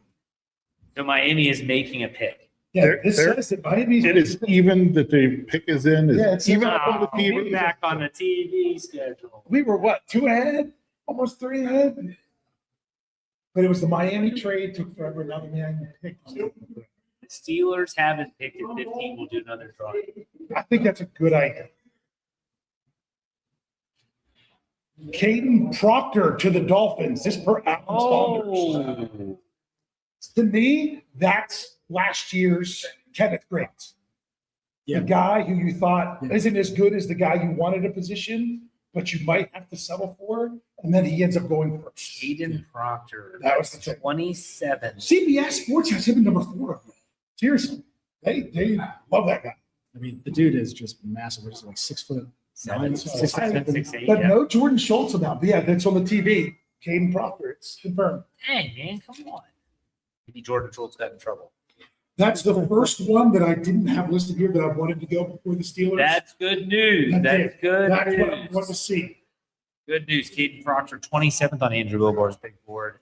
And in terms of offensive line, That's three, offensive tackle, that's 3 tackles in the last 4 picks. I went to Miami, yes? Caden Proctor went to Miami. Yeah. So now we have the Rams at 12. That's where people are saying, 13. that's where, oh, we're on 13. So this is where people are saying the Rams are going to be taking Ty Simpson possibly. And then it goes to Baltimore. That's it. I wanted to see something the Baltimore too good to pass up. That way they wouldn't take. My God, like I said, couldn't fall in love too much because we could end up wearing purple. Yeah. Speaking of wearing purple, did he think he was going to get drafted by the Ravens? He must have. Proctor's coming out. He's got a purple suit coat on. Or at least it looks purple from where I am. Don't wear that, Pittsburgh. What are you thinking? He must have known he wasn't good. He must have known he's not going to Pittsburgh. Let's see if we're Number 13 pick is in. The Rams have selected Ty Simpson. No. No. No. Yes. No, because I'm surprised. There it is. Yes. And That's kudos to that's Rio SSB in the live chat. He called that. He said that Jay Glazer was saying that a little bit ago. So So that's good news. That's now 2 people that are gone So now we ahead got of the ball. Steelers that I did not have going ahead of the Steelers, Ty Simpson. which means more will be available. Ty Simpson's 52nd on the big board for Andrew Wilbar. And he is the second ranked quarterback on Scott Pavell. I thought Reach was a toothbrush. But I mean, think about this. So the Ravens are up. They have 2 first-round picks. The Ravens are up. They could go a one, but they have Lemon, they have Bain, they have McCoy, They have Sadiq. I mean, they have Sadiq, they have Freeling. They have a lot of other options they could go with. So, yeah. Boy, it is getting big for the Steelers fans in here right now. We'll see what happens. Maybe they'll trade with the Ravens. Any Ravens fans here anywhere now? That's what I'm talking That's a about. great draft party then. Great Yeah. draft party. I think it's been big. Yeah, I agree. So is that the biggest surprise so far in the draft? Ty Simpson? Yes. Going at Yes. 13, just making sure. You know, some might, This is some what the might consensus say, of the room. yeah. This is the live chat agree. I haven't looked at. Ravens missed the clock. See, Frosty's trying to get the best of both worlds. He's sitting here about 5 yards from us, and he's in there in the live chat. So, Ty Simpson going 13th I love overall. it. I said one of the best things that could happen for the Steelers was for Ty Simpson to go before they did. To go to the Ravens is a good spot. I just don't think 13 is a good spot. I don't think he was ever the pick for the Steelers ever. Think about this. He's going to be behind Matt Stafford. Yeah. He's going to have Sean McVay. Yeah. That's probably the best place for Simpson to go. Just team-wise, not a 13. Here's another one, though. The Rams could not have gotten a call from the Steelers because you can get Ty Simpson later in the first round. And if the Steelers are offering anything whatsoever to trade down, you could still get Ty Simpson at 21. So why wouldn't you trade down? So the Steelers could not have called them. Don't they have 2 first-round picks though? No, not the Rams. The Rams don't? No. Huh, I thought they did. I thought they made a trade. No, it was. Get out of here, JSTR67. Now they're going to pick Carson Beck. Oh, see, I gave Wilbar a hard time because he had the Steelers taking back, third or fourth round? I said I was behind his track. His recent one, he had them taking Carson Beck in the 4th. I think. Fourth round, yeah. I said you had me until I saw the name Carson. See, Kabali says board isn't breaking well for the Steelers. Might need to move up here pretty soon. I'm not. What's not breaking convinced. well? Like, what's Yeah. surprising? Again, that's other right than now, Ty Simpson. What is if you- surprising? If you were to tell me that they could get Iwane, Lemon, Bieneman, or Cooper, I'd take any of those. Yeah, I mean, And there are there's other ones that still need to go, like Bain, McCoy, Banks, Sadiq, Freeling. Some people have Johnson up there. I don't know if he's going to go ahead and steal it or not. So I'm telling you, Sadiq is a wild card here. Where he goes could change a lot of stuff. Like if Baltimore were to say, we need a tight end, we're also looking for a wide receiver. They are going to pick up the 5th-year option of Zay Flowers, which was announced earlier this week. I could see them saying, let's get Sadiq. He's going to check a lot of boxes for us. I think he does. I But think then that Tampa would Bay, they need interior offensive line help too. Yeah, exactly. That's it. This next pick by the Ravens is really going to depend on what the Steelers are going to have available or if they need to move. This is the pick I think that could affect them.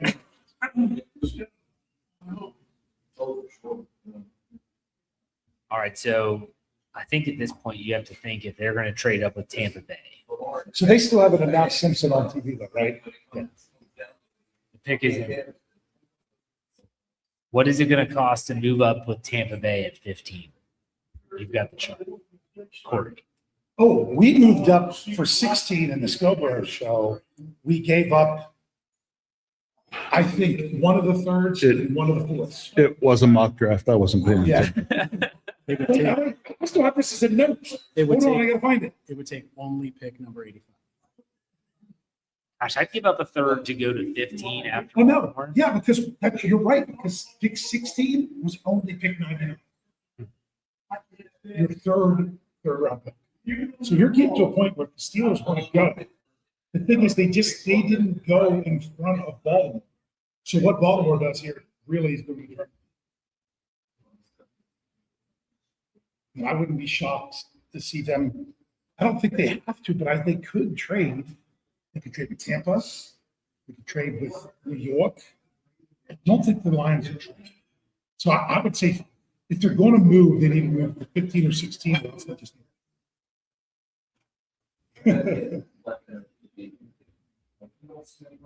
Here we go. Oh, Hands there it Penn is. State guard. Vega goes Vega to, won. far. Boo. Damn it. That sucks. Blah. Why? Because we know he's going to be good. We don't want him good in purple. That's true. They don't have a But see, he just fits so much of what I thought would really build stuff with the Steelers. But see, now at this point, now I don't want a lineman in the first round. I want a receiver. top ranked receiver left, Mekhi Lemon. Lemon or Cooper. Yeah, Omar Cooper Jr.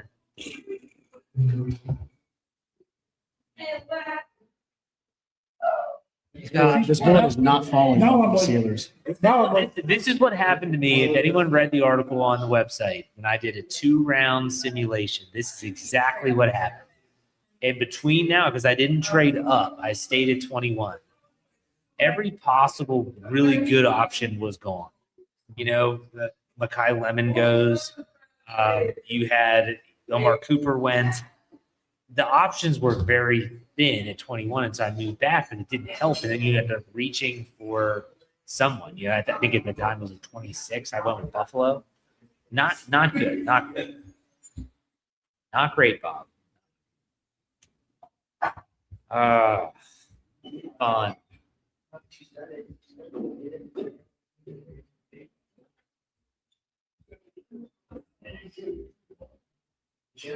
That's a gut punch. It's okay. There's still a lot of good guard talent in the second round to go after. Is there? Yes. Yeah. They've got This tells me that that the Steelers, but in particular Omar Khan, this wasn't the guy. this wasn't the guy they had to have. Yeah. Because the opportunity was there to get in front of the Ravens and get him. Right. And they did not. Right. My only fear is that they stay at 21, still want a guard, and take someone that they shouldn't have taken. Like, DeSantis would be DeSantis or Rutledge would be the only two that I could think of. DeSantis, you can get down into the bottom end of the first round again, or move up in the early part of the second. Monroe Freeling is a player that a lot of people talk about. that's offensive what I was tackle. hoping they would take. That's what I would have thought. It sucks. No, they've got the It's one thing to not get him. It's nothing for him to get him. That's the thing. When he went to the And Ravens, that's what like, that sucks. But keep saying it. That's what you want. You can't fall in love with prospects until the draft is over. I wasn't in love with this guy. I just thought he'd be a good fit. Oh, I I did just too. don't want to see him. It's just like Caleb Downs. Just don't go to the AFC North. It just made sense.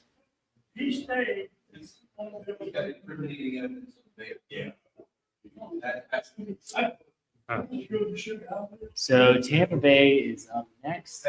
this is where we might see Ruben Bain come off the board. It would make sense. It was. See, because that's the thing. Now I'm worried one of these guys that shouldn't be there is going to keep falling. And that's the one that makes sense for the Steelers, but it's like an edge rusher. And we need that. That's what I don't want to see. If I had to guess the next three picks, it would be Bain to the Tampa Bay, it would be Lemon to the Jets, and it would be Freeling to Detroit. That makes Do sense. you want to do a giveaway? We can do it. All right. I'm going to give it such a lanes. Okay. So, all right. If you didn't turn one in last time, you should still already have your name written on a card. If not, go ahead and write right there. This one is easy because you can guess if you don't know it. Okay, I got to make sure I don't mess this up. Okay, I know I'm going to say it wrong. This one should be better for you all. In the 2004 NFL draft, the Pittsburgh Steelers drafted Ben Roethlisberger with what number overall pick? What pick was it? And I see hands up already. You guys have to talk.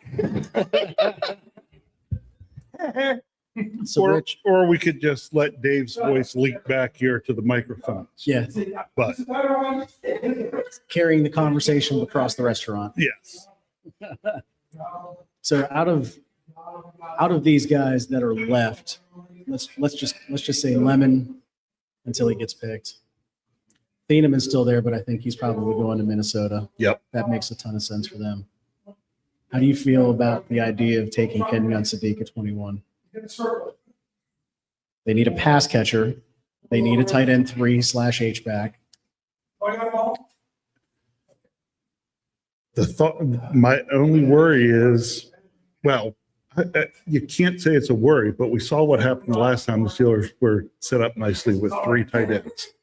And what I think didn't happen with them having the 3 tight end weapons.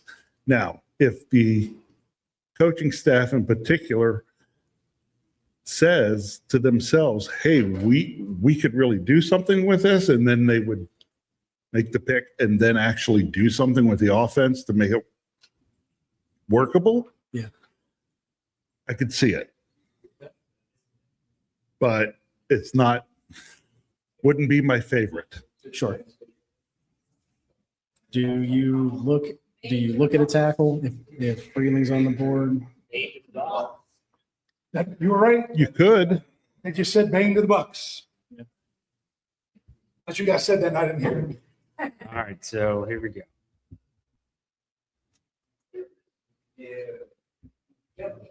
Yeah, they were originally getting Keldrick Fall mocked to them a lot. So what do we have? We have the Bean. So the Buccaneers. Come on, Jeff, ask for your source. Okay. 19. Yeah, buddy, you got it. All right. I've been still for the rest of my life before the manager. In 92, the drug kid had an entire, and I moved to Pittsburgh because I'm a diehard Steelers fan for the rest of my life. There you go. What was the question? All right. So the question was, in 2004, the Steelers selected Ben Roethlisberger with what number overall pick? Oh, but we should. Well, please. We got a lot of correct answers this Okay, time. good. So because the correct answer was 11. It was 11. Okay. So with that, I'm taking all these, Jeff. I'm fanning them out, or you can shuffle through whatever you want to do. Pull one out, shuffle them a bunch, and our winner is. You got to read that. Chicken scratch. Chuck? No. CHUL.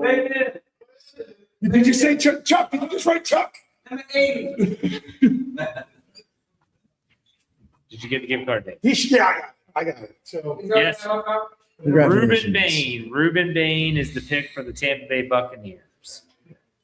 He is the 14th ranked player on Andrew Wilbar's big board billboard. And the second.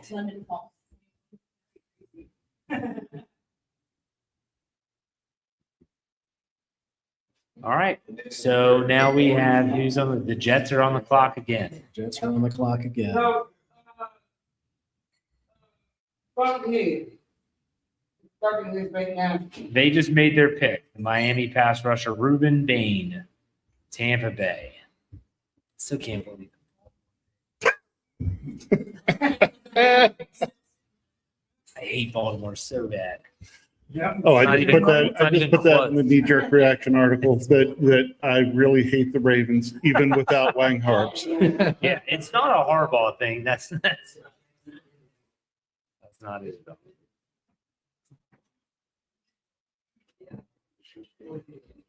Jets have to go receiver here, right? Well, Chris Johnson's available. They don't need cornerback. McCoy's there.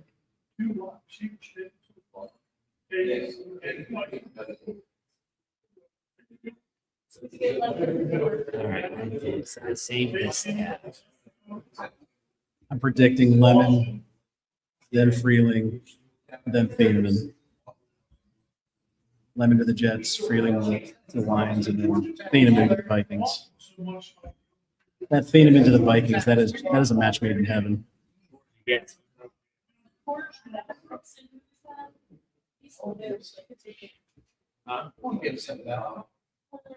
If they end up taking a tackle, it's going to say a lot about Broderick's health.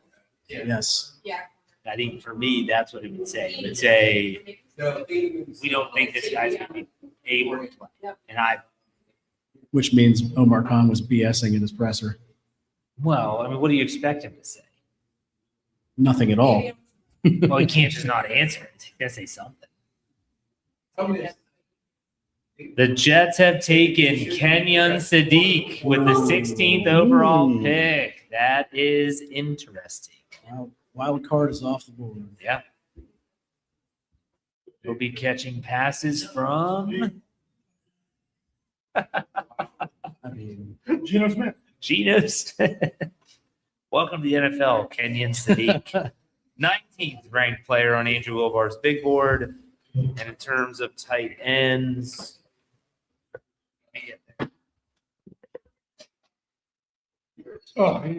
he is the top ranked tight end, but Scott Pavell had a second round grade on Kenyon Sadiq. He goes to the New York Jets. Correct? yes.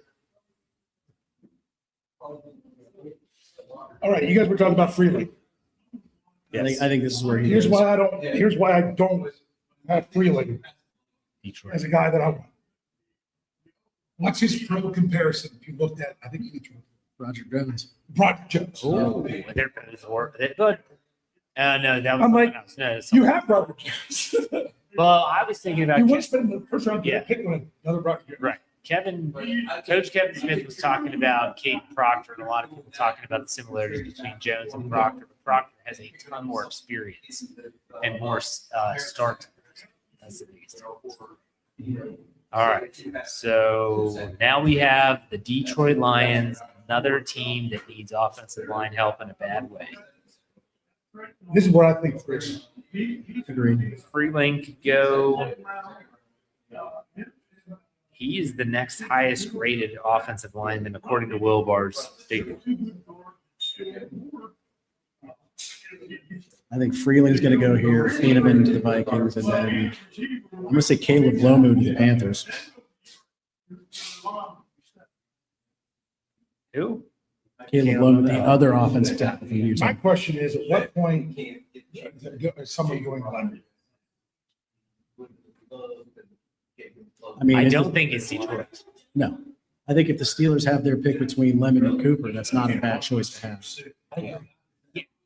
You have that second crop of receivers that are you're talking your Lemons, Omar Cooper Jr., Denzel Boston, Casey Concepcion.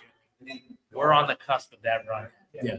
And so it's going to be really interesting to see when that happens. And some people are saying, like, thanks me, Joe, in the live chat says Lemon or Cooper will be there at 21. Well, some people are higher on Concepcion than they were on either one of those two. Yeah, the You only can't rule him out. the only thing that Concepcion had problems with were the drops, concentration drops.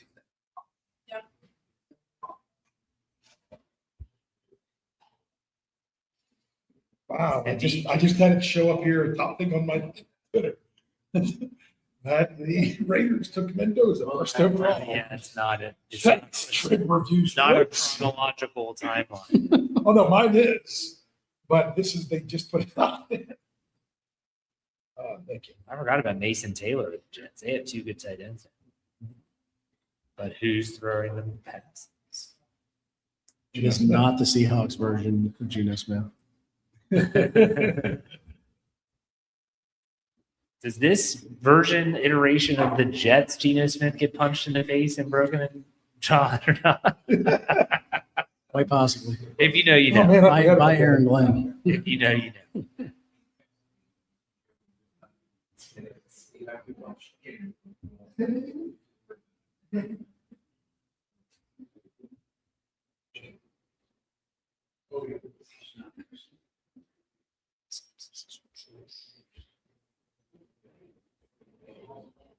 according to Albert Breer, the Browns were going to take Utah offensive tackle Spencer Fano at 6. He was told. Instead, they got him at 9 and a 3rd and 5th round picks for the trip.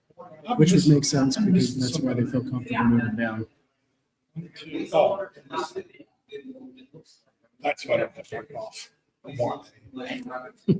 Still hoping, huh? No, because he was under my, I went this guy list.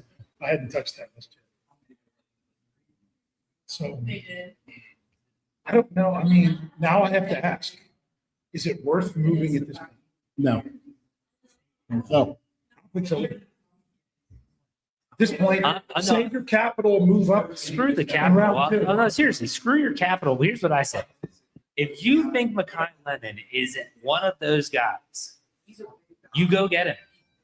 I You think don't Cooper's sit a there better and fit. wait to see if no, regardless, Cooper, whoever. If you think he's that guy, then you go get that guy. If you say like, well, we have them pretty much evenly ranked, and then Casey, because we'll be happy with any of these guys. That's the Kevin Colbert theory, right? If there's 5 players available that you like all of them almost the same, then you stay. But I can't get out of my brain. Like, if you like Mekhi Lemon, go get Mekhi Lemon. Mm-hmm. If you think he's a difference maker, that's I think if the everyone's. Steelers liked Lemon that much, that they would have jumped much earlier because he had so much hype early in the first. What hype? I mean, there were a lot of teams that had him mocked anywhere in between. Oh yeah, for 6 and sure, 10. for sure. Unless the Steelers are like, you know what, we're just going to sit back and we're just going to see what happens going into 20. Is Omar Khan turned into Colbert? I've said this since his first draft in 2023. Omar Khan has been better known for patience and aggressiveness. He's been more aggressive trading players on the roster than he has been in the draft. He is more willing to wait. But I thought with 12 picks at his disposal, it might be a little different this year. I'd agree with that. I would agree with that before the draft. And listen, there's still a lot of action to possibly be had in the second round where a lot of people think the meat of this draft is. Someone's saying Blake Miller to Detroit. I mean, I can see it. I feel like it'd be a reach, but I can see it. It's an offensive tackle out of Clemson. Yeah. Who I didn't want. Right tackle. A lot of people have him at the bottom end of the first. Well, if the Lions have showed us one thing, they don't care. Oh, honestly, Yeah. I was doing my Dan mock Campbell's draft gonna get the Mondays. Last week, it was hard for me to find anything that I hadn't covered other than Veva. It was to a lot to the Steelers, a lot. I'm like, why is there this? I still don't get out of the big need attack. I think Cardinals the bigger need. Who knows? They might not take either of them. And they might You're be right. fine You're absolutely right. with Jones / Cook and Hartman / Anderson. Victor Gonzalez in the live chat says that 12 picks don't mean anything if they're mostly late picks, except this is when you can package some of those picks to go up and get players that you See, you can move a lot farther with packaging 7th round picks when you're moving up in the 4th round. But you can moving up in the 1st or 2nd. Sure. So that's why, to me, I don't think they need these other picks. If they just draft a 21 and move in the end of the 1st round, they should be looking heavily to move up in round 2. Jeremy Bernard. Jeremy? Unless they go wide receiver at 21. Then you don't need to do that. They do need 2 wide receivers on the Take roster. all receivers. I don't know that they need their top 2 picks to be wide receivers with Metcalf and Pittman both under contract. No, they've got to go after that guard position in the second. Yeah.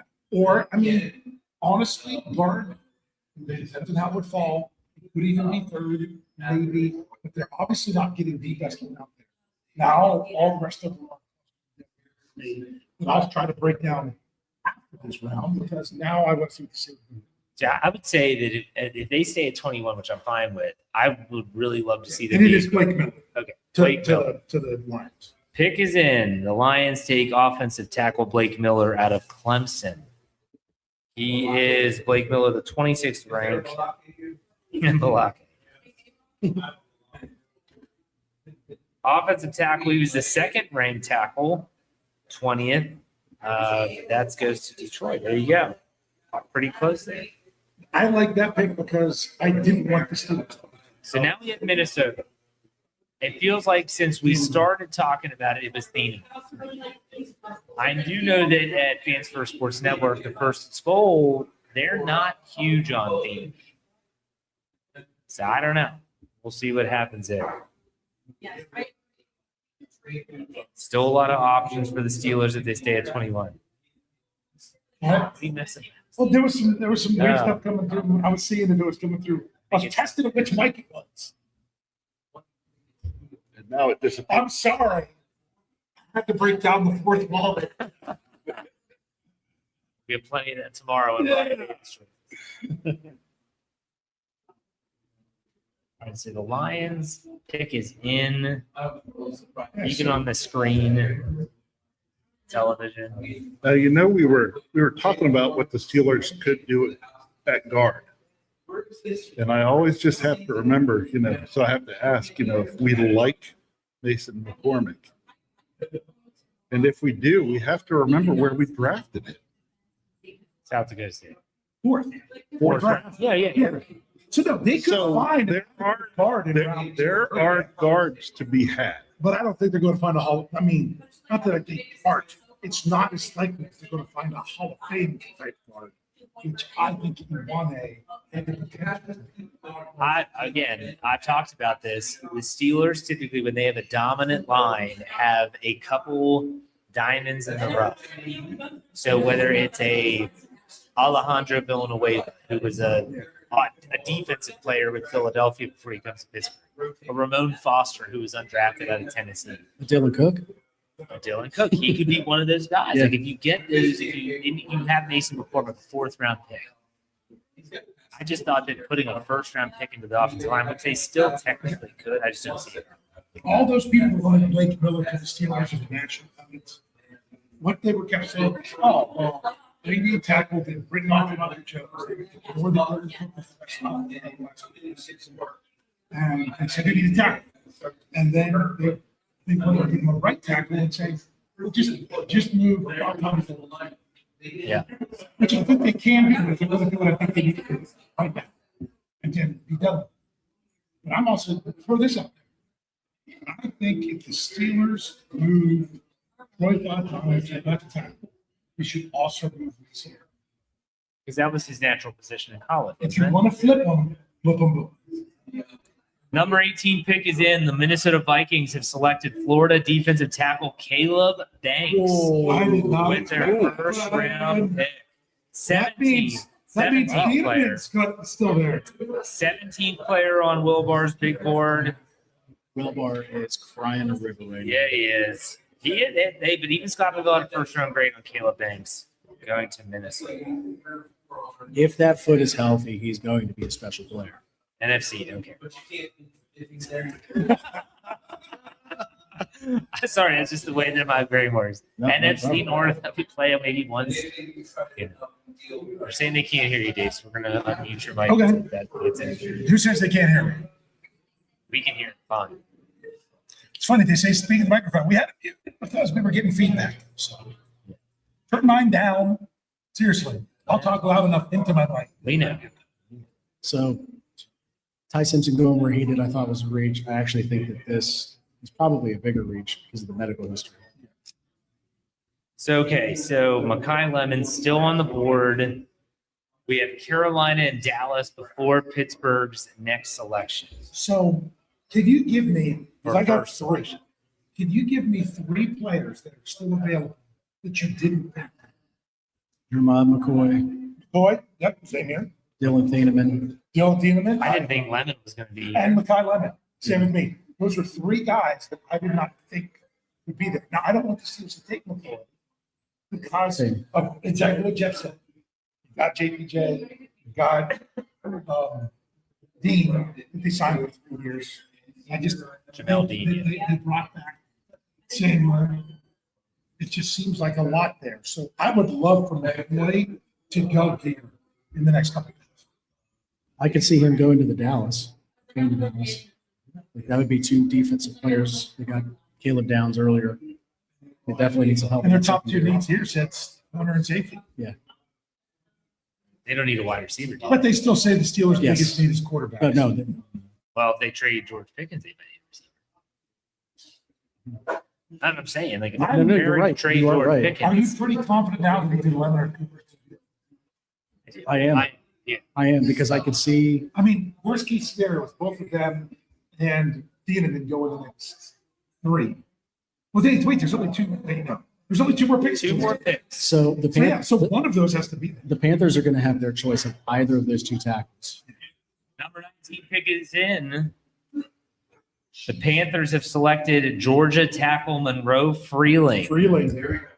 See, I like that because that means the Steelers won't take it. Monroe Freeling off the board. Here's your offensive We're line run. Really close. 21st overall ranked player on Andrew Wilbar's big board. And offensive tackle, he is the 4th. And this went to Carolina, yes? Yes. Caleb Lomu of Utah is, according to Scott Bell, a higher What's ranked. that? Cowboys won't take wide receiver. Well, if they're If they're trading going to trade Pickens, George Pickens, they will. yeah, But that might be something that they actually accomplish after the All right. There's still one more pick to be future. made. But shout it out. Who do you want to see the Steelers take here?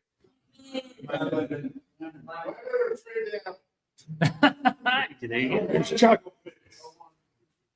F them picks. Court, what do you got? Lemon, okay.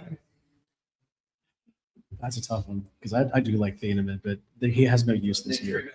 But The Steelers have to pick somebody they can use this year. I You mean, don't think Lemon is a guy? I know out of all your Lemon picks, your is first one of round those pick is the guys. most likely to be. But I'm thinking like McCoy would be They didn't great. even use Troy Polamalu. They used him sparing. He was a special team. Yeah. His rookie year. Oh my goodness. I'm starting to think. Give me it's this gonna be Cowboys pick so we can You really what? end this. I'm starting to think it's going to be Lemon. Who do you think Dallas goes? I think Dallas might I think- take McCoy. Yeah, I agree. I think they're going I to. think Dallas should take McCoy. I just think they will. Yeah. And then to me, it's just a choice of Lemon and Cooper, whichever one they like. I would be happy with that.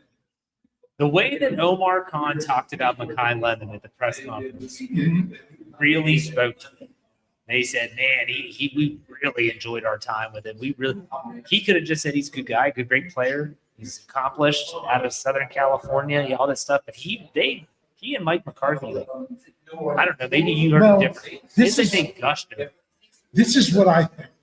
If the Pittsburgh Steelers have a chance to take Mekhi Lemon and they chose Omar Cooper Jr. over top of him, that just tells you how much more they think. But I don't know that they would do that. I'll just say, pre-draft process, the only thing that turned me off about Lemon is that combine interview. If he fixed that and he wowed the Steelers that much, Well, hold on. Okay, let's talk about it. What is there to fix? He had a weird look on his face, and he wasn't super, cordial. cordial. Yeah. Yeah, he was. The George- Eagles he have was George Pickens' traded attitude up on to the steroids. 20th. The Eagles are the Eagles and the Cowboys trade. That's worse. This almost what? Oh. Who are they going up to get? So this is the third trade we've already had in the first round. And think about this. They're specifically going ahead of Pittsburgh. I think it's Lemon. So it's Yeah. pick 19. Because A.J. Brown was Pick going 20. to the Patriots. I think it's Lemon.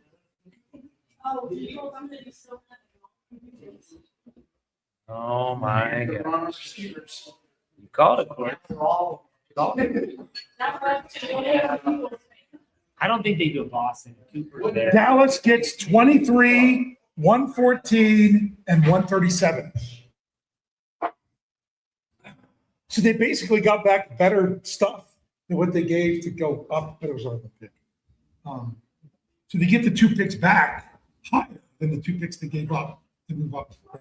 So we've had 3 trades already in the first round, 2 of them involving Dallas in some way, shape, or form, which is very interesting. What were those picks again? 23. 23, 114, and 137.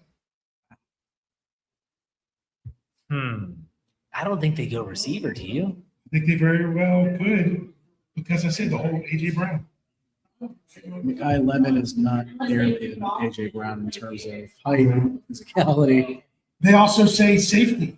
Or One of their top needs. McCoy's still there? So is Thieneman. They could want go to Thieneman. safety.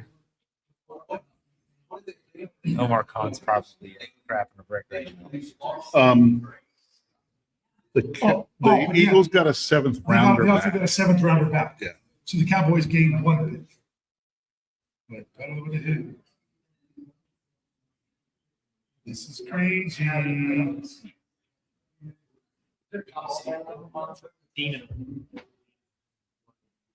So, Jeff, are you getting ready to write? There's nothing to I it. know, but you got to be ready. The article's ready. I just Oh, need okay. to, find out who the person is and look for an image and stuff. Probably take 2 hours.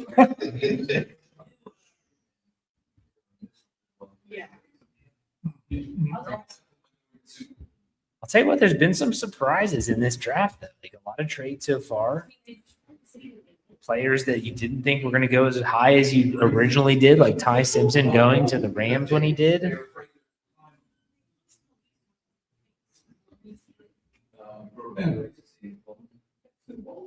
Man, but we can't get what the pick is. Got it. What is it? McKyla. Son of Tatum.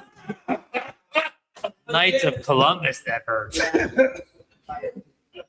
They moved ahead of the Steelers. Oh my gosh. We got conned. They got conned. But all we're going to hear about is that's not who the Steelers That's are. not who they wanted. Steelers are on the clock.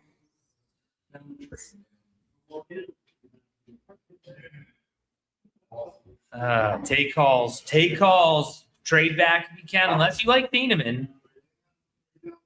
If you like Thieneman, then you take it. I'm telling you, people say they don't need a safety. They don't need a safety right now, but they need a safety for the long term. Yeah, they got 2 safeties on a 1-year contract.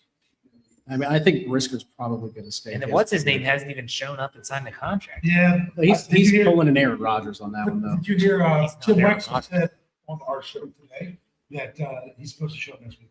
Got it. But I think we've been told that for about 4 weeks. Man, this is not what I thought this was going to be. Or, sorry, in the words of Han Solo in episode 7, this is not how I thought this day was going to be. You're welcome, Jeff. no idea. Scott the Belgian says, for better. Fun. Okay. So according to Mike DeFabo, the Steelers' best available are Omar Cooper Jr., Denzel Boston, Casey Concepcion, wide receiver. McCoy at corner, Thieneman at safety. Then he gets into like the McNeil Warren, Chris Johnson, Terrell. And, Well, let me say this. There are players available that I didn't think would be there. then there's Caleb Lomu or Max. The Arizona State tackle. Yeah.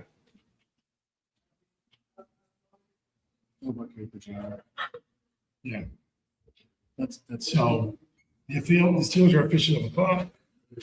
I'm wondering if it's my pick that I said I really wanted a 1A, but who I think it's going to be is Omar Cooper Jr. That's what I said a week ago.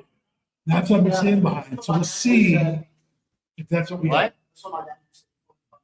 So what? Is he hearing something, or is this just his own?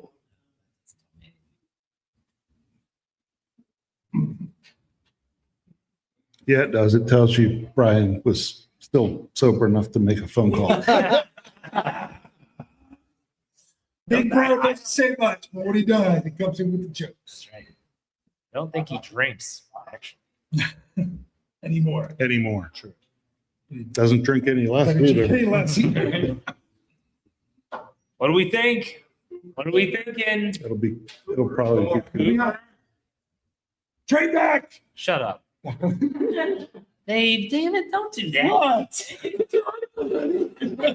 They're on the clock, man. Pittsburgh would burn if that was the case. They've waited all this time. They lost out on a 1A. That's what I said. With the public relations aspect of the draft being in Pittsburgh, Matt. Well, here, let's see what happens when now the Eagles pick's actually on TV.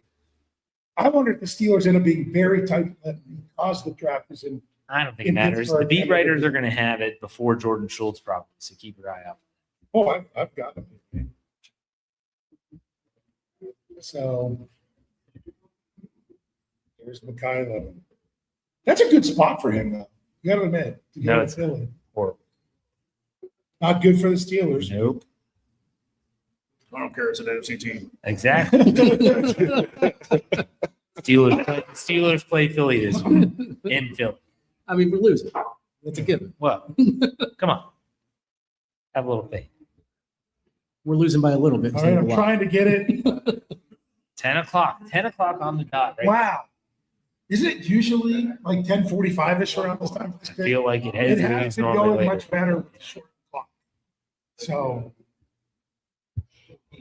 They don't want all these writers being up till 3 a.m.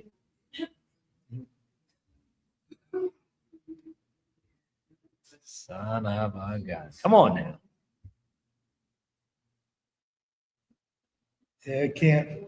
I'm telling you, I'm not gonna be shocked if they really try to keep this because they really want it to be out there. Someone else who's got their phone going off, I can hear it. Mm-hmm.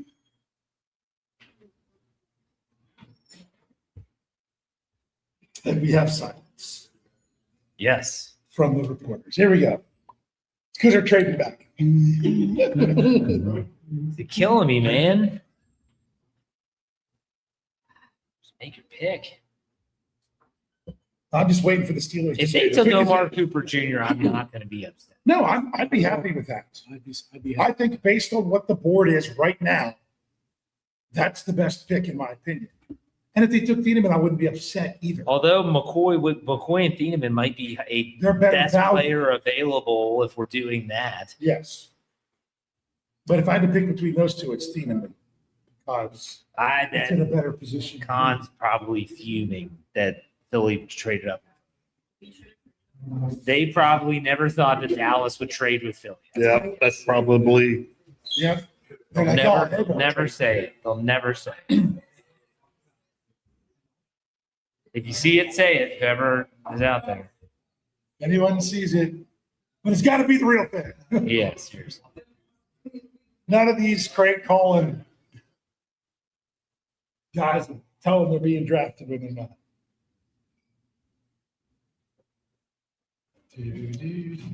Golly. Well, it doesn't even say that, like CBS Sports doesn't have to pick it in. They already have it on the NFL Network. Yeah, this is taking a while. Probably because they're trying to they're trying to spectalize it, make it into a spectacle. Or they're just trying to make Jerome Jeff Bettis is supposed to announce this pick. The bus.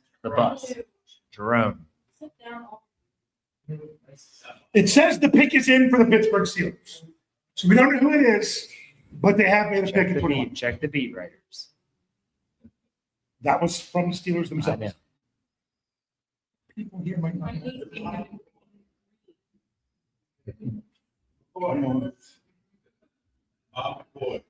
Boy.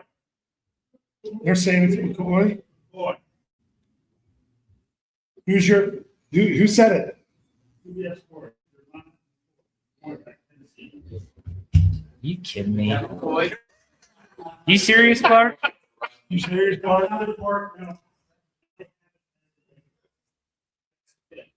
Oh, you're killing me, Smalls. Come on. Hey, that's all right. We're all it says that's their best fit. They're even now saying the pick is in for the Steelers. Yeah, they're on saying their TV. best fit is McCoy, Avion Terrell, or Casey Concepcion out of Virginia. If they went with Concepcion, I'd be okay. Yeah, I'd be okay with Concepcion. That means too. they like him over the other guys. Like I said, CBS has Concepcion as their number one guy. Got some terrible Taz Get twirling. this terrible Taz going. Somebody play Renegade.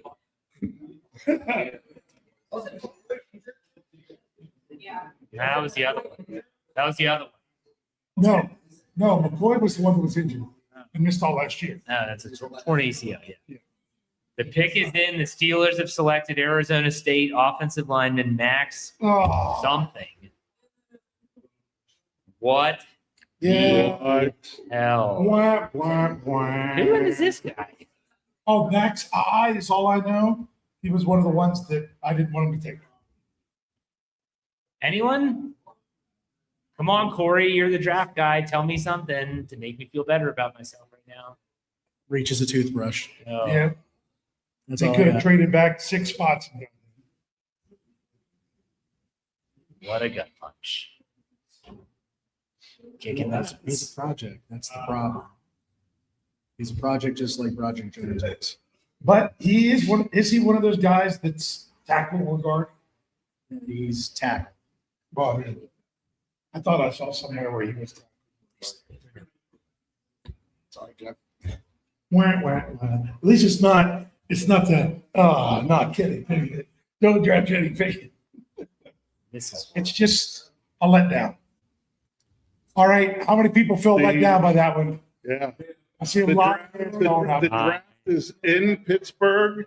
We have 12 picks, and this is what we do. So now I wish we could know if they're booing or not. If you're watching at home and you're in our live chat, tell us, because we don't have sound of the TV here to know. Oh, Scott Pavell did not like that one.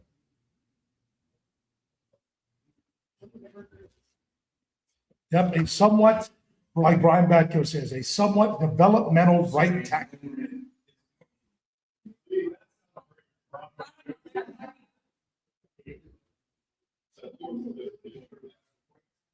Kabali's like, oh my. I want to hear. People got to tell us once they announce it if they're booing. That's what I want to know. That's why it's the bus and not AR2 athletes. Oh, what a letdown. I had seen him projected to the Steelers song, but Yeah, he's definitely. EFSN has one of his comments as Troy thoughts on him. yeah. So in other words, more of the same.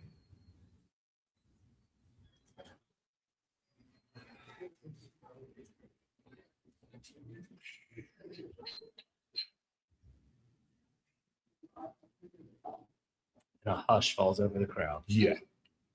I mean, How do you say his last name, Dave? I don't know.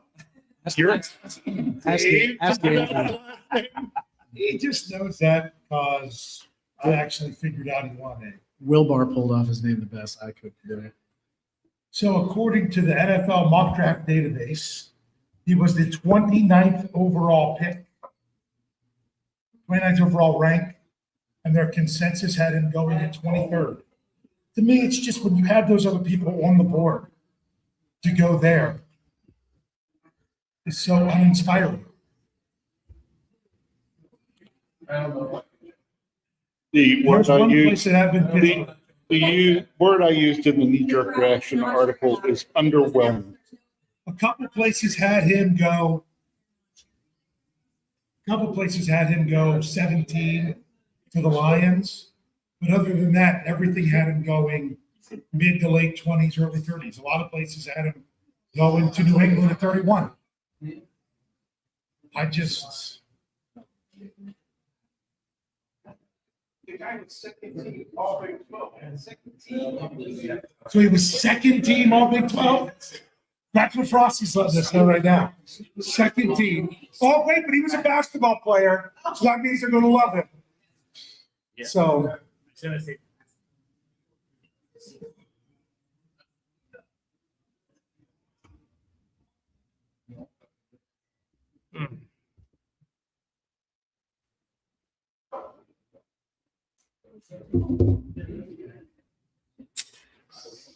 Feel like someone A Hennichor? I don't know. Is it a Hennichor? Feel like someone kicked me square in the nuts.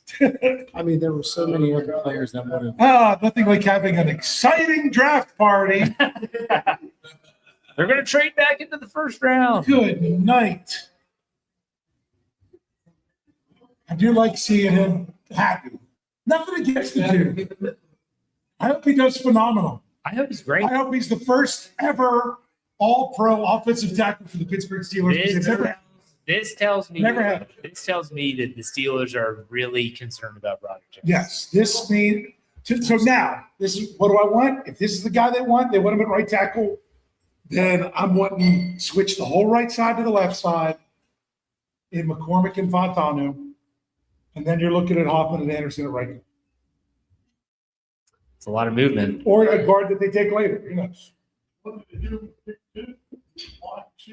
Yeah, now I feel now I want him to move up in round two to get a wide receiver. I feel like we've been saying that for 3 years.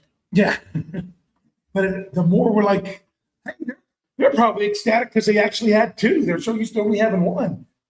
Will eventually be a plus starter. This is NFL.com. For those that are curious, this is Lance Zierlein's analysis, an overview of this player, and I don't know how to say his last name yet. An ascending traits-heavy tackle prospect. He's a former high school hooper and late comer to football. He has good length and excellent lean mass. His hands and footwork need refinement, but his range and play strength should translate to any run scheme. There's work to do with pass protection, but strong performances against Texas Tech's rush duo last season and at the Senior Bowl suggest he might be more game ready than I previously anticipated. In a year light on high-end tackles, this guy's measurables, athleticism, and upside could push him up the board. This just feels like an Artie Burns pick where they Yeah. panicked. You called it right there. That feels like our. That's not, yeah. Yeah.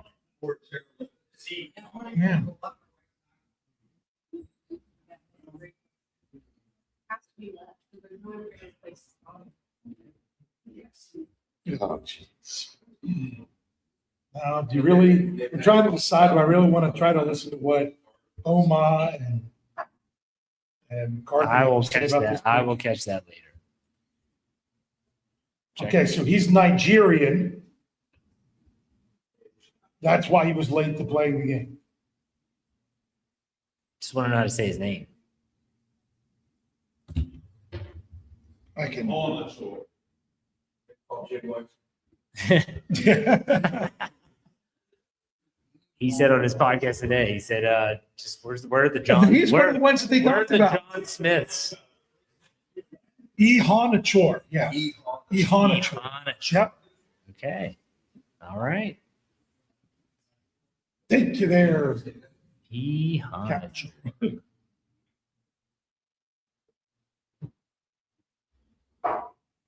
Ihanachor.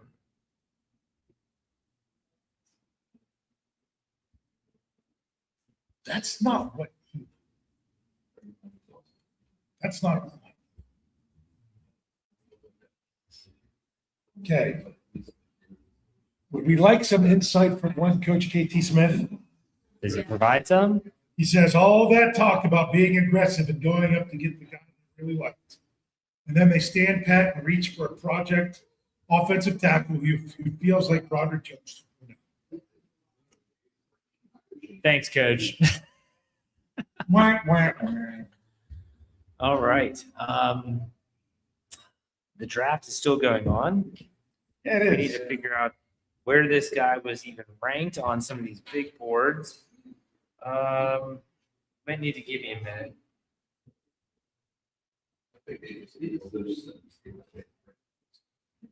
They broke the trend, though. He did not come in for a top 30 visit. Nope. That's why I feel like it was an Artie Burns pick because nobody saw it coming. Yeah. At 22, the Chargers selected Miami defensive end Akeem Mesidor. They can totally redeem themselves if they move back into the first and get the receiver. Just so, but they not. I don't think they. This guy's not even in the top 200 of Andrew Will. What? He has not. He is a second round player for Scott Pavel. This is, people want to say, oh, Omar Khan, oh, Omar Khan. To me, this is like this new coaching staff. I don't like their input for the draft so far. Oh, no, I'm sorry, I missed him. 23rd on Andrew's board. I mean, some places have him not as much of a reach. Okay, I just didn't want an offensive tackle in the first place, right. unless someone that was amazing was there that you didn't expect. This is someone who should have been there the whole time and was, and it seemed like they were, I don't know. Someone switched around their big board. Maybe Andy Wyatt was not wanting to stand out and doing too good of a job. That way that someone else would come and coach him. Because I'm not happy with this one. Oy, oy, oy. Ay, caramba. Pass blocking snaps, not Say that again? 484 back pass blocking snaps, not allowed a single sack. Yes, running just 11 hurries for total 14 pressures. All right, so that's a great point. He did a good job last year. This is not a sexy pick, guys. Let's talk about the pick. It's not a sexy pick. This is a pick where you didn't know the name unless you're someone that was super deep in the draft. Yeah, Andrew can come on. He's a big proponent for this guy. He likes this guy. Yeah. All right, I'll put it in the draft channel.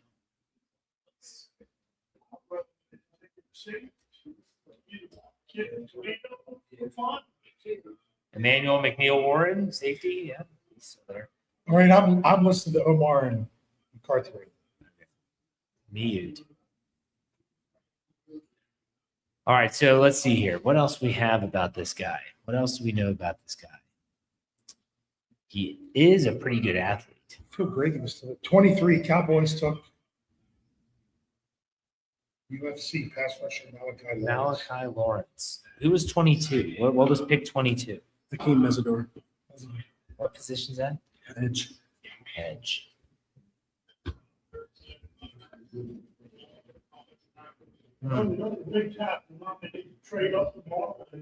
What is this guy's size? 6'7". 6'5" and 7/8, 321, 33-inch arms. That's NFL.com. He's got Shaquille O'Neal size. Some of those people. Only so many of them.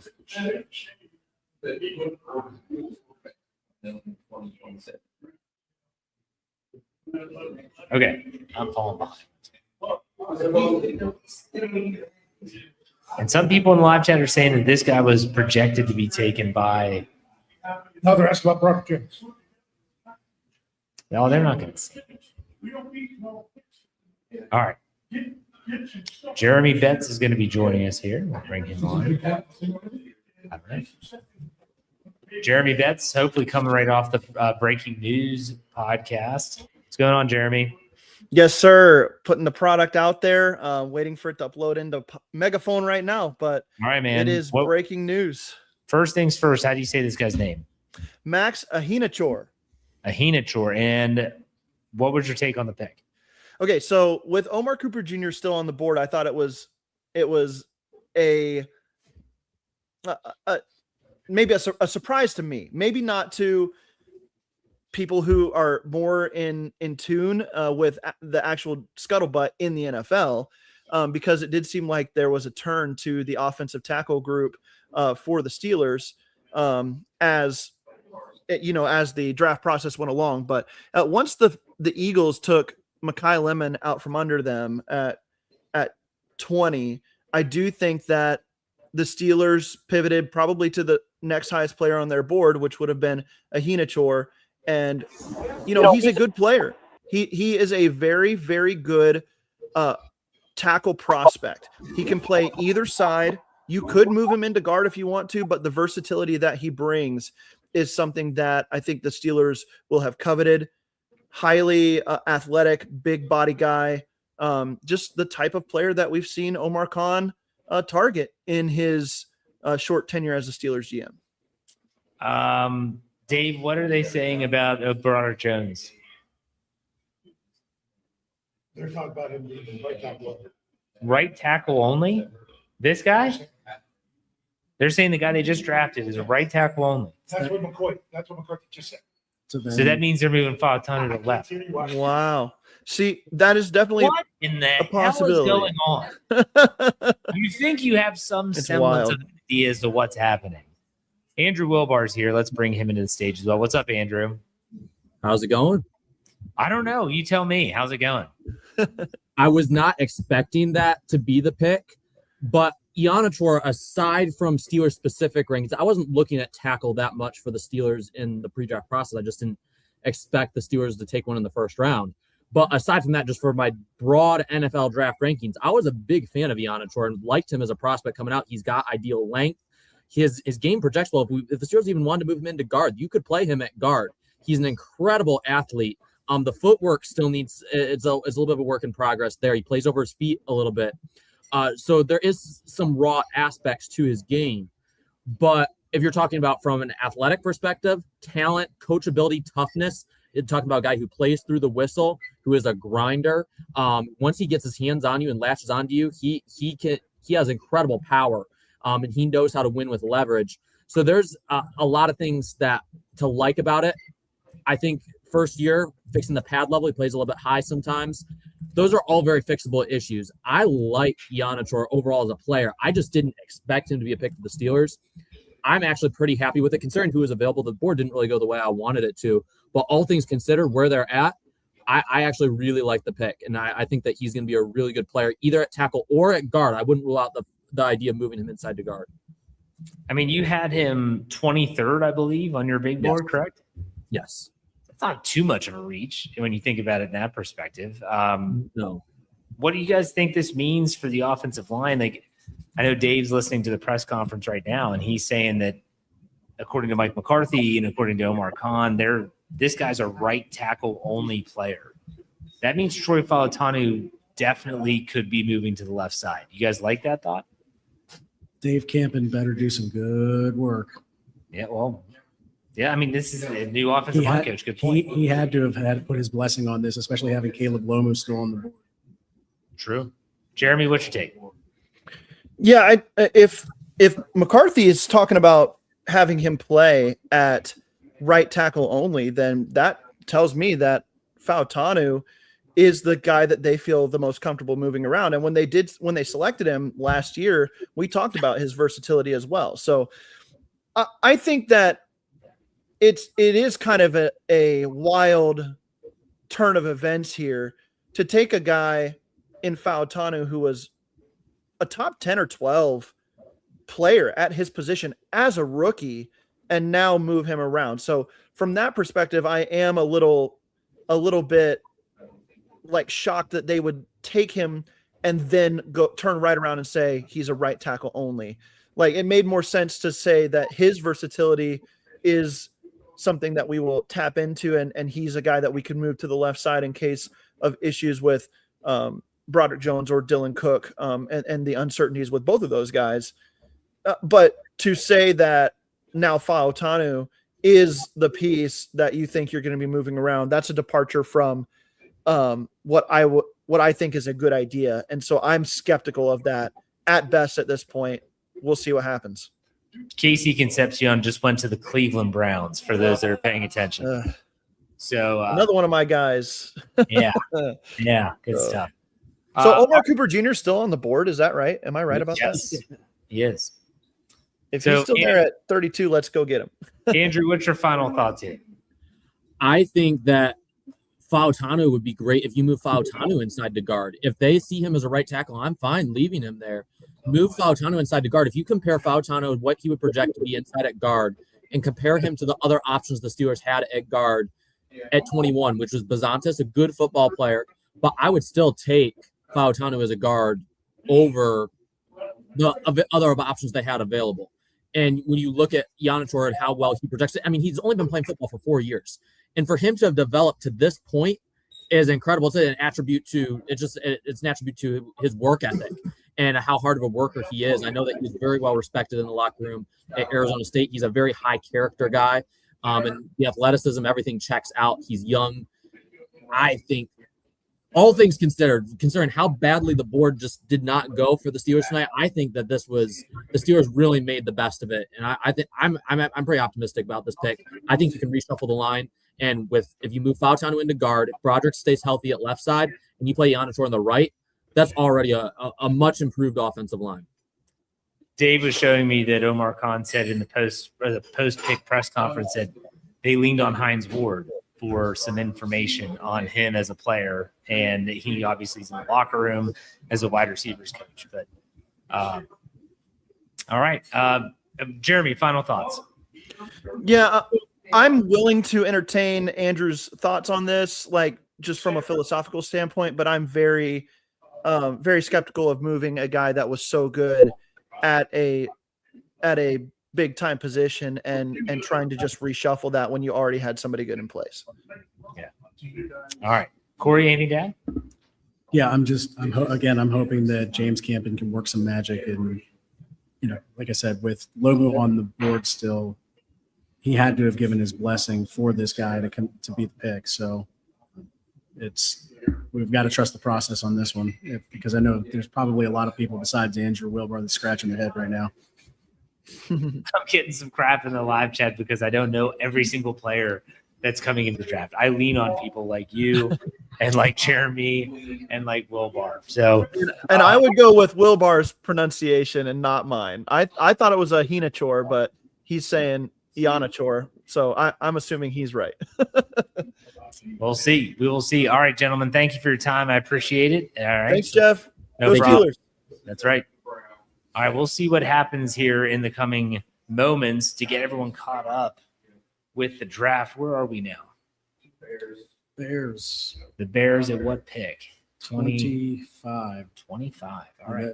25. I'd be absolutely shocked if they don't take Thieneman. They got rid of both of their safeties this offseason. Yeah, I mean, look, like I said, it's not one of those picks that I would deem it to be a sexy pick, because really a lot of us sitting around this table right now, we're not too familiar with much of his production or whatever you call that for an offensive lineman at Arizona. Dave, you want to add anything that they're saying? Oh, it's funny because some of the beat reporters were kind of reading between the lines with stuff saying, they didn't really rule out moving Potomac guard like they did. I'm looking up. It's going to take me a long time. Well, that's what Jeremy and Andrew were saying, that they could definitely. Neutral, right? Hinachor. No clue. Yeah, I have the wrong emphasis. This is even worse than Fa'utanu. Yeah. So, but what tell us a little bit about what they were talking about in the post-pick press conference. Okay, well, they were talking about happy and surprised this guy was there, really was shooting up in the last couple of months. I think Coach McCarthy was saying didn't really even hear much about it in the last couple of months, but until 2 months ago and everything. It's just, it still didn't seem very inspiring. Even when the GM and them. Okay. They talked like they were excited about it, but. So nothing on Broderick Jones. I mean, no. Okay. So what was said, I can't say for sure in there, was that I want to quote it because I saw it in here. But Khan did say something about Broderick Jones at the beginning, like he asked if that was the thing. He's like, yeah, that's. I gotta find it. Hold on. Well, while we're doing that, we have a super chat here. I'm going to get this on screen. Steel Dog 88 gave us $5. Says, this dude over Cooper and Thieneman, are you serious? So again, I'm going to say, and I'll be completely honest, that those guys, Cooper, Thieneman, are names. This guy that they drafted, however you say his name properly, I want to learn it. He is not one of those guys. So a lot of people like me and a lot of other people here live, not too thrilled because of the selection. I don't see them moving back into the first. Do you think, Corey, do you think they would do that, entertain that? Possibility, but I think that with day 2 coming up and the meat of this draft being in day 2, where they're going to find a lot of good players still, that's where they're going to end up spending all of their capital. All right. So you think day 2? Good. Yeah. So it says Omar Khan says Broderick Jones' neck is a little bit of a concern, quote, after taking a huge order. So say that again. He said it was a little bit of a concern with Broderick Jones' neck. That's interesting. That is interesting. So, all right. I feel deflated, Jeff. We need to liven up the room. We need to liven up the room a little bit for those that are still. Some people left after the pick, which I totally get. Rich leading. Have you even mentioned what's up there? I haven't mentioned the bottles, but I have mentioned the website and Meinl Schmidt Distillery at Meinl Distillery. Here's a trade. What we got? No. The Texans on the clock at 26. So who they trade with? We get 26 at the 26.91 in exchange for 28.63.68. Who'd they trade for? Trade with the Bills. So Houston goes up to where? Who did the Bears take? I have a feeling I'm going to really like this guy as a person for the Steelers. I just don't like him. So we did get the Bears pick, right? No. At 25? Uh-uh. Oh, it was thin. Okay, I figured it'd be. All right. We need to do some drawings. We need to give away a helmet. We need to also do another gift shop one. So Dave, you got to do that. I think Jeff said he was buying the place I'm drinks. not in charge of the helmet.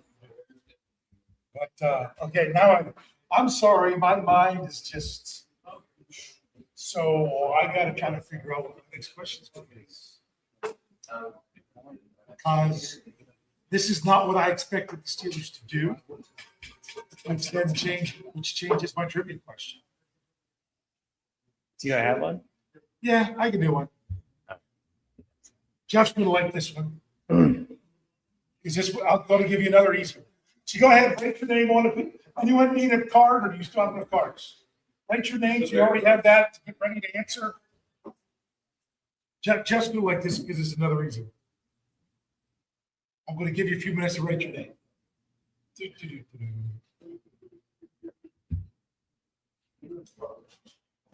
Select. They took Rutledge of Georgia Tech. Guard. Potentially someone that they thought the Steelers could get in the second. At pick 26. But he had been, was he one of those that was moving up a lot? He was, yeah. Yeah. All right, are we ready? You ready for the question? All right. We just learned, I got to look up how to say his name again, that Max Ahinachor. Ahinachor. That says H-A-W. Like Ahinachor. Ahinachor. This says Ahinachor. Okay. So we now know that Max Ahinachor was the first player selected in the Mike McCarthy era. The first player selected in the Mike Tomlin era was blank. And I will come collect. Let's see if anyone gets it. We're also going to be doing the raffle for the Rod Woodson autograph helmet. We'll be doing that here shortly once Dave gets back. I think you're going to be picking out of cards for this one. I would hope. Yeah. Oh, you didn't finish presenting our bottles. Oh, all the bottles of the Meinl Schmidt Distillery, the MeinlDistillery.com stuff. What we got here? I don't know, but I'm going to need some after that pick. Yeah. Hello.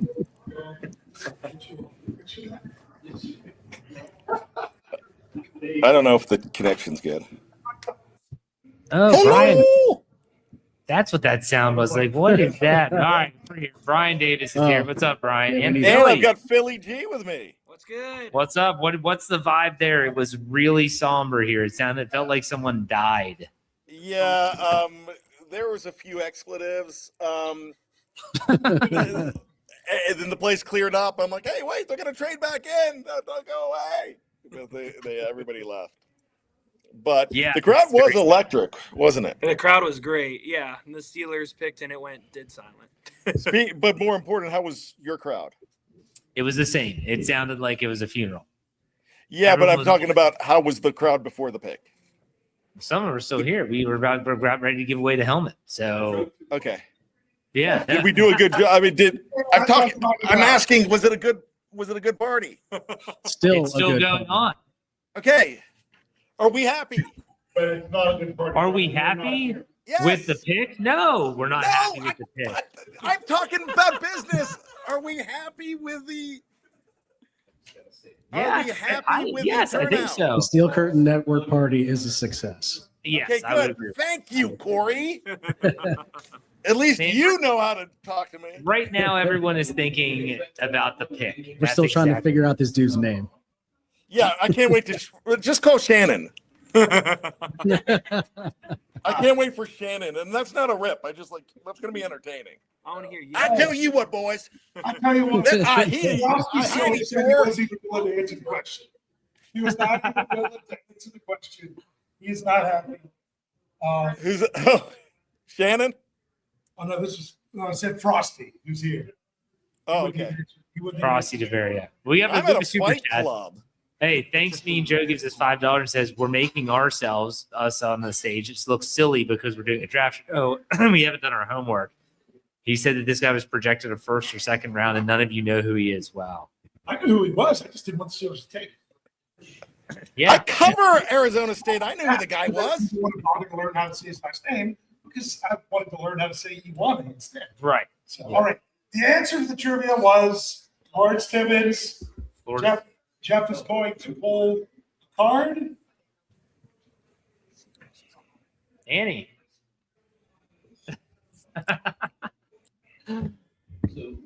Oh, we got it. We got 10 dingo dollars coming in from our buddy from Marky D. He gives us dingo dollars. His good day, mates. Hope you're enjoying Pittsburgh, Mark. Hope you got there safely for sure. All right. Where are we in the draft?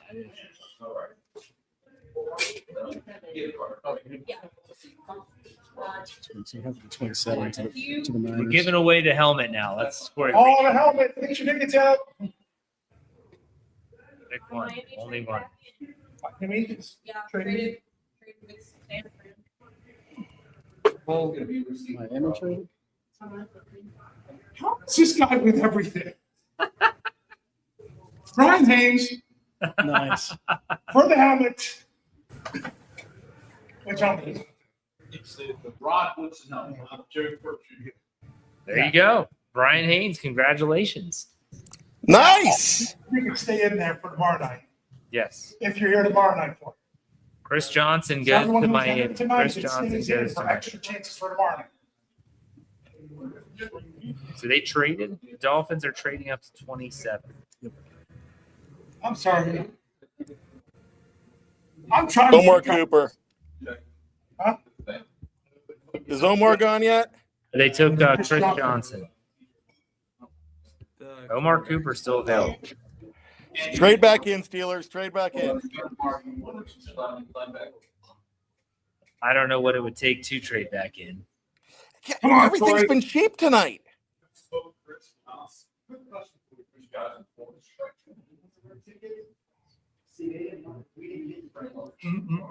Oh boy. I mean, think about what Dallas traded to move up. What, 2 6th-round picks? Like 177 and 180? Okay. Well, I had it figured out when we were doing the mock draft with this Cobra show. 29. What pick are we on now? 28. The trade up to No. 29. Yeah, 28. I had taking 53, 85, 99, and 161. So that's your second and third round picks. Your last, is that late fourth? Is about what it would take to get the 29. So anything better than that,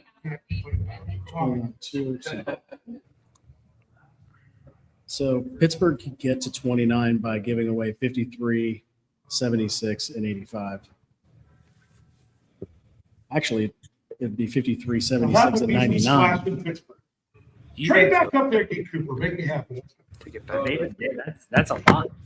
Second, I don't think they have to give. The way prices are going tonight, it's more expensive to go into next year. So I think right now they could trade up for a lot cheaper. the only team that overpaid for any of these was Philly to go get Mekhi Lemon. I didn't see the compensation on that, Corey. I'm basing it off of the trade value points. The points chart that everyone always uses is what he's referring to. I don't use a points chart. I use bad logic. That's rough.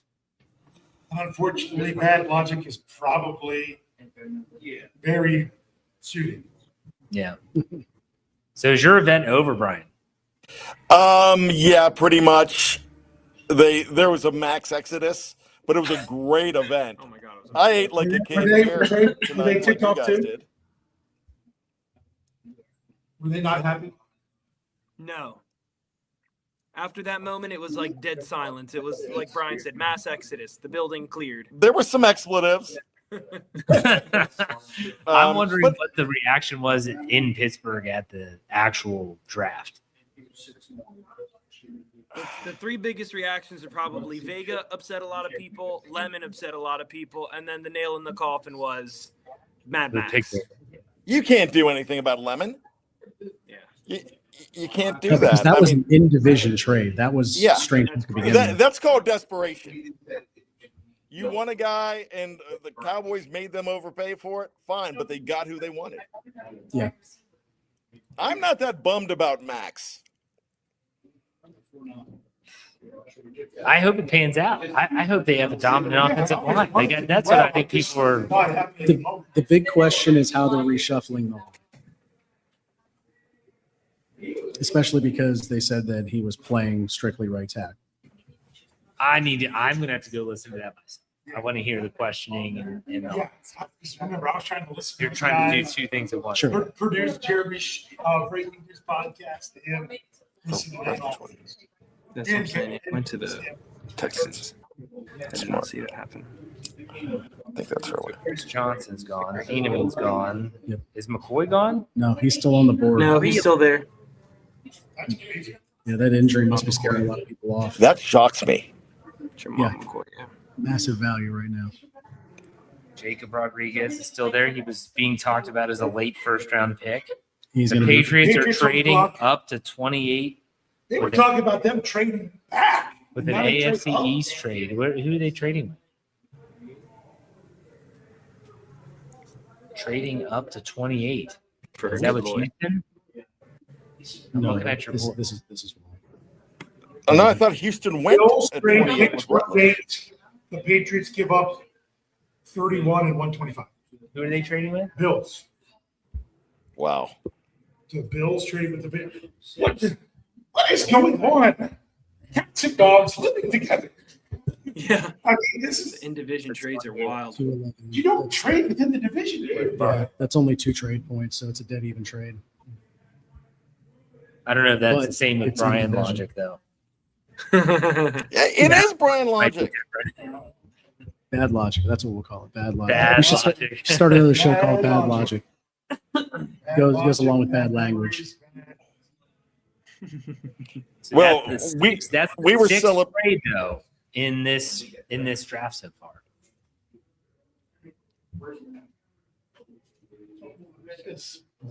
Afton Forrest says, I kind of feel bad for the player we picked. He's starting out being hated and it's not his fault. I don't hate the player. No. like the story. I do. I would have liked it much better if you would have traded back on something for next year. Yeah. No one wants to give up anything for next year. Notice none of these trades Future capital. Yeah. is for next year's trade. Yeah. None. That's Did you The Patriots did you see take Jeremy Betts' comment?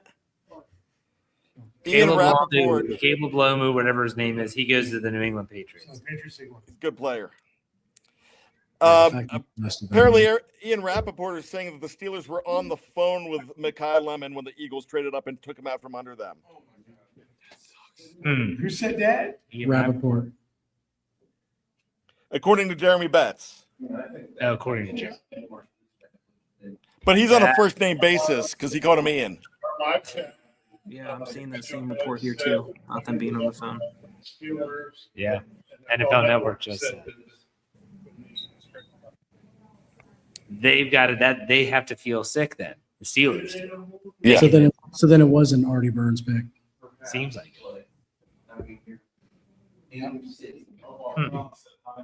But why panic to offensive tackle, especially with Omar Cooper Jr. there? Because they didn't want to completely Artie Burns it and take the next best player at that position. John S. brings up a good question. Is this the worst case scenario? No. Worst case scenario still would have been defensive tackle or edge. Now, to me, it is in mine. Because if it wasn't guard or wide receiver, which is what I wanted with the first 2 picks, I was okay if wide receiver guard were in the first 3 picks, but you got someone in the first round that you just couldn't pass up. This is not a not pass up situation. I feel better about the super who's the defensive tackle that was so good? Thanks. Yeah.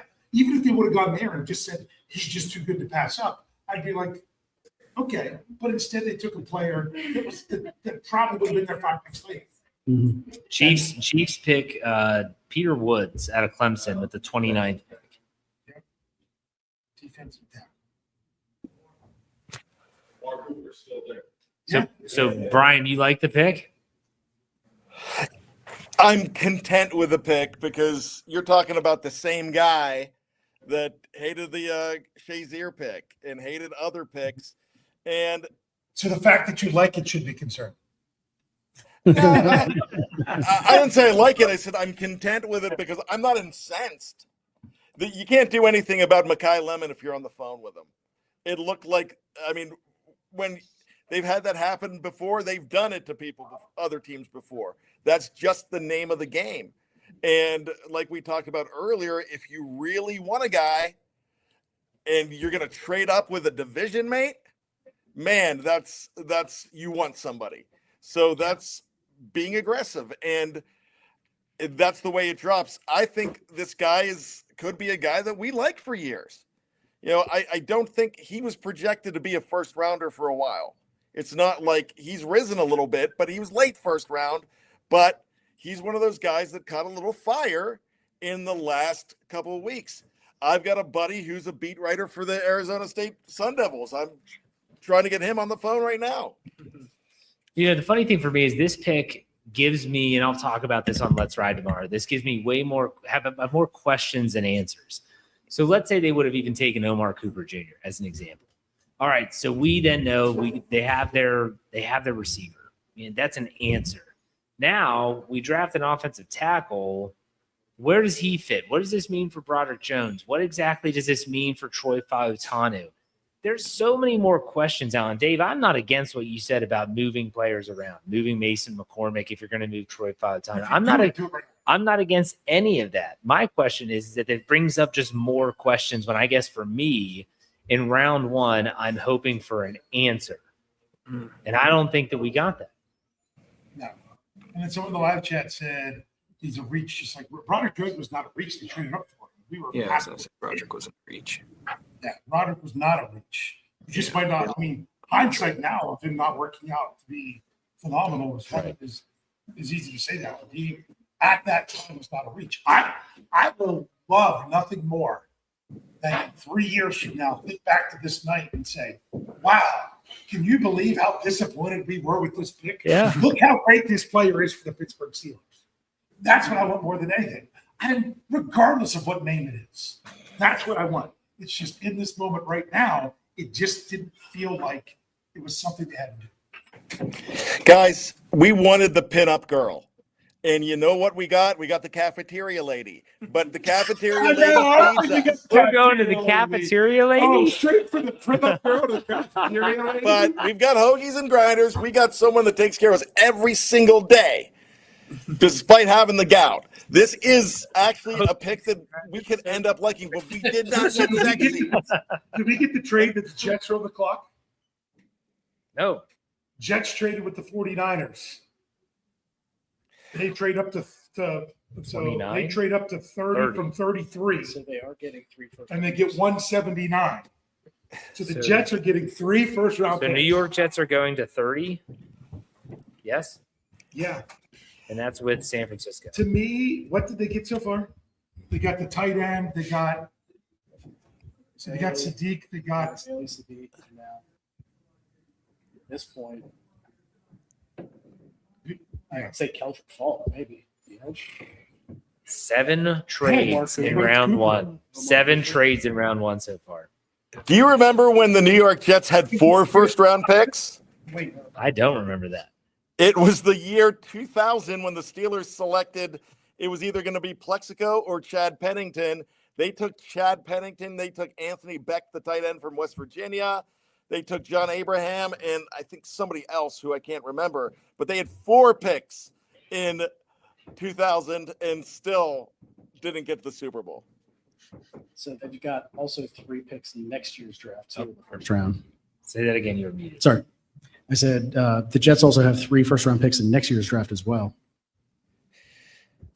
So They're giving Aaron Glenn all the ammo to win some games. I don't know if it's So going to do be we know enough. who they picked? Nope. Still waiting for the pick. I'm going to say it's either Keldrick Falk or Omar Cooper Jr. Or is it McCoy? It could be McCoy. They did trade Sauce Gardner. I mean, McCoy. Honestly, that's great value right there. I mean, it's amazing value. So the final picks in this round, we have the Jets, Bills, Bills and and Seahawks. Seahawks. So the 49ers went all the way out of the first round. Yes. Remember, Seattle only has 4 picks in this draft. And they are willing to deal 32. So that's why we can't leave. You never This place, Steeler Nation and that stadium will go crazy. But hey, let me say something real quick. The Renegade thing, how awesome was that? What are you talking about? They played Renegade before the Steelers played. Oh, did they? I didn't know. We don't They have played it to right before the pick. They had Whole they blacked out the stadium. They played that. They had a great video. They had Myron on there. Jets took Cooper. Oh man, I'm have to Who'd go they back and take? watch. Noy. Omar Cooper. Cooper's gone. Is that who it was? Yeah, Jets took Cooper with 30. That does not surprise me. Yeah, That's Good it's a compliment. good pick for Cooper them. is gone. I still don't have confidence. Like, who reported that? Yeah, where are you seeing that, Brian? I hear it. Jordan says it now. I always. I usually look at Schultz. Yeah.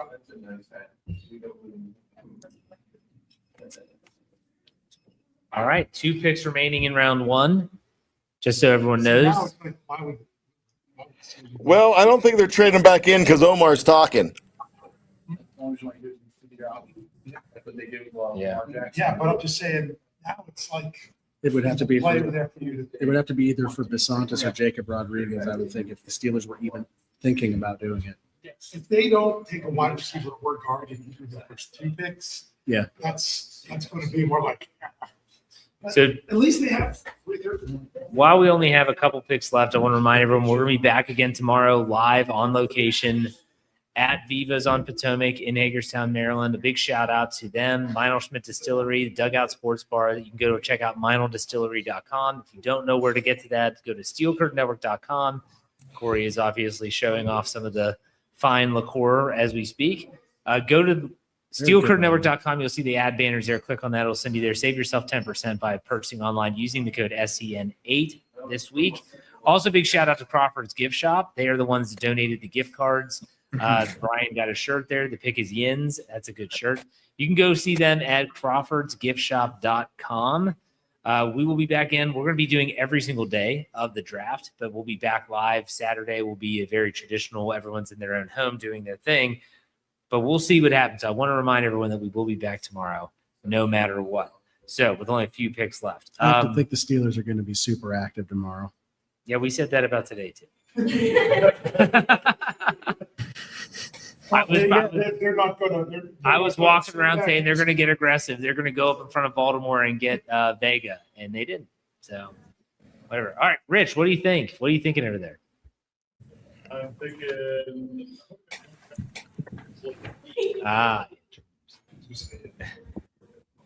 There you go. All right, because I'm hoping for some excitement tomorrow. I hope so. Dave,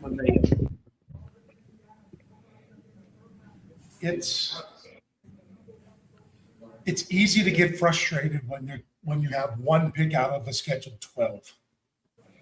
And they can make you feel better with what they do with the others. But that's not where we are right now. Right now, we're 1 pick out of 12, and we don't care much about it. And we would have rather given 4 of those others to go get somebody who they really want. That didn't happen. So to me, this tells me if the Steelers want to have a great draft, they really have their work cut out for them now. They really have to try to tomorrow.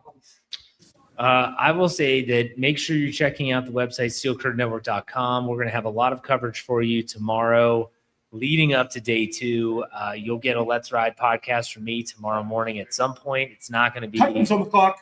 Titans are on the clock. Trading with the Bills. How many times are the Bills going to trade Oh back? my gosh, the Is Bills it the traded 3rd time? Buffalo is traded. This is the 3rd trade back. So The Titans are back in. They're at pick 31. Yes. Yep. Is it pick I 31? should be 30. Yes, 30.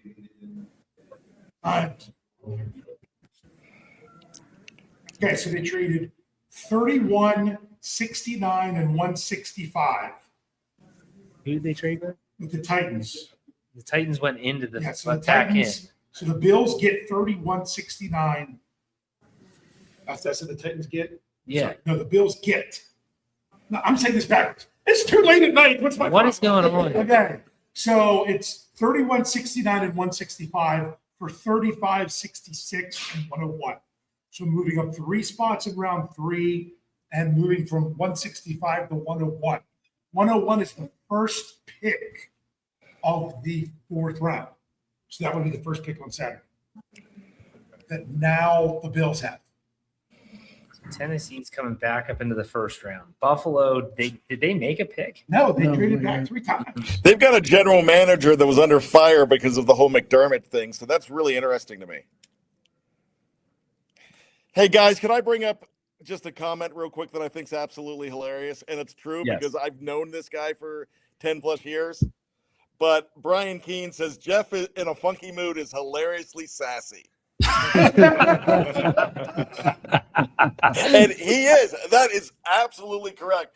Number 31 pick is in. Hilarious. This says Bills selected, but it's not. the Titans Bills. have selected Auburn pass rusher Keldrick Falk. It's Keldrick Falk, but this is.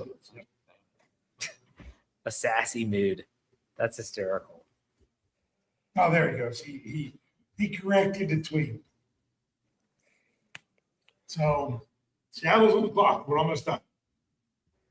Oh, Where is this guy on the list? Up towards the top or middle. I'm sorry. Oh, Keldrick Falk was considered a top 15 pick. Cross him off then. my goodness, how could you? There's my printer ink.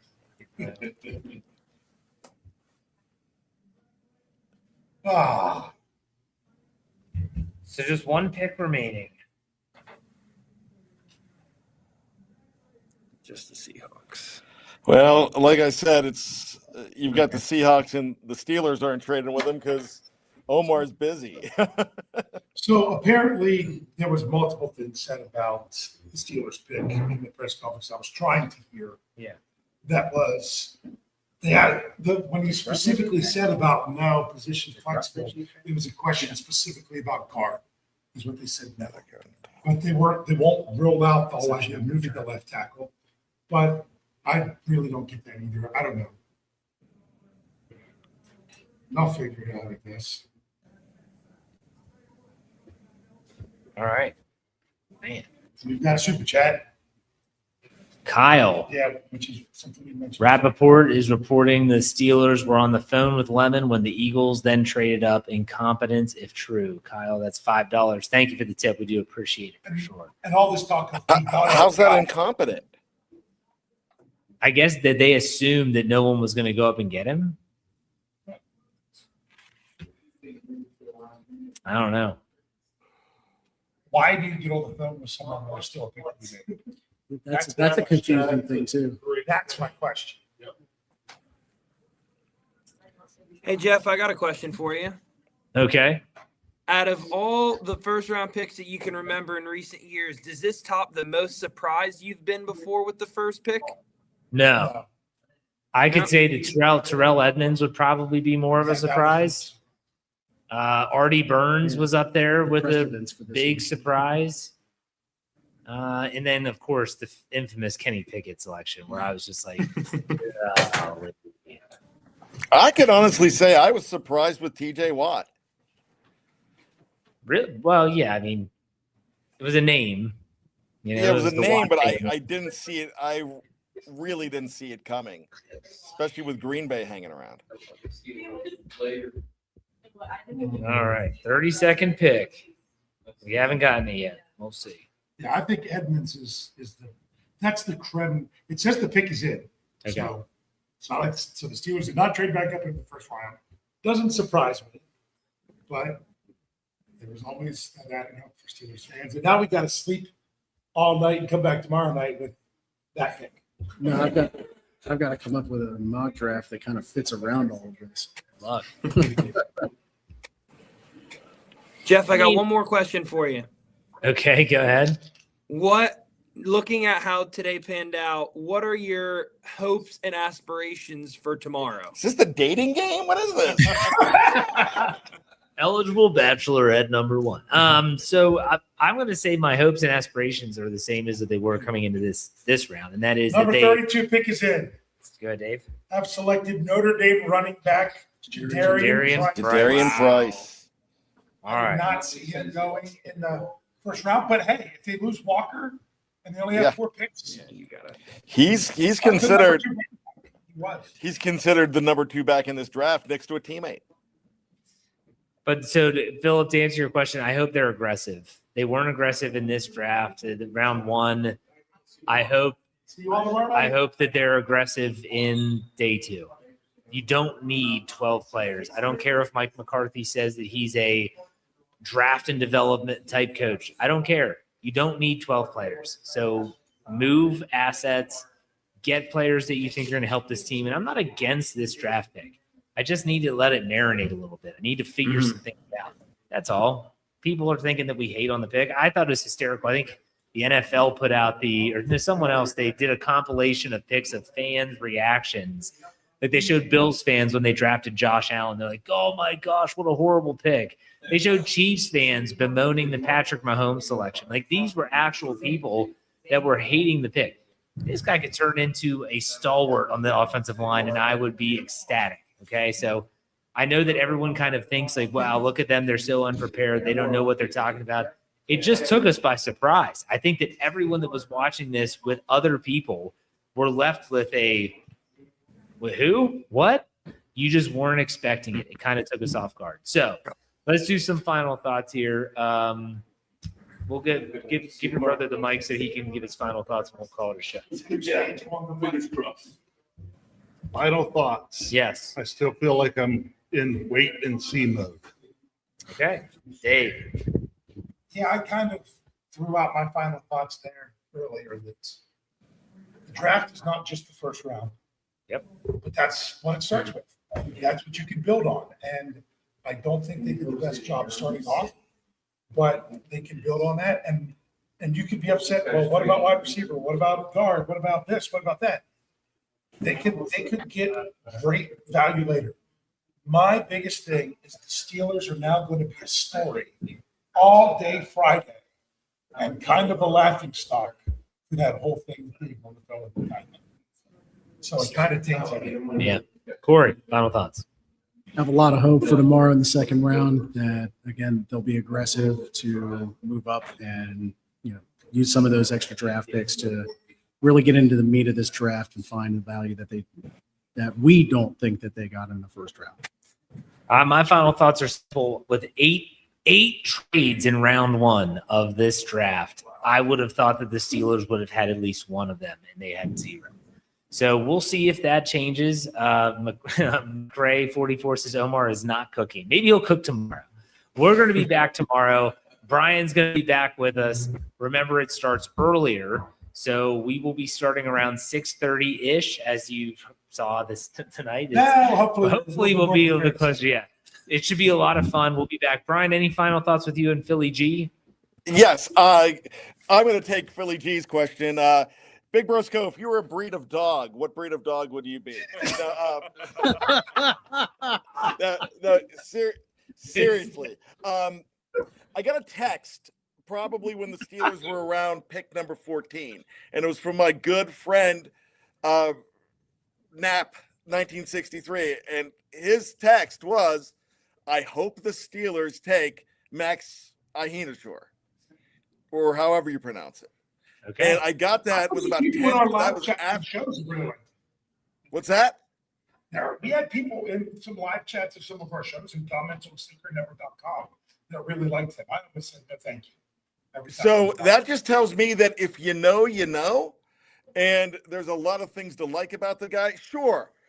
Somebody put in the live chat that here we go. They're now going to put the preparation H on our hurt butts and try to fix this. And I've been accused of putting lipstick on a pig, but this isn't a pig. this is a stallion, and I think they're going to be fine. Okay. Philly, anything you want to ask me or before we go?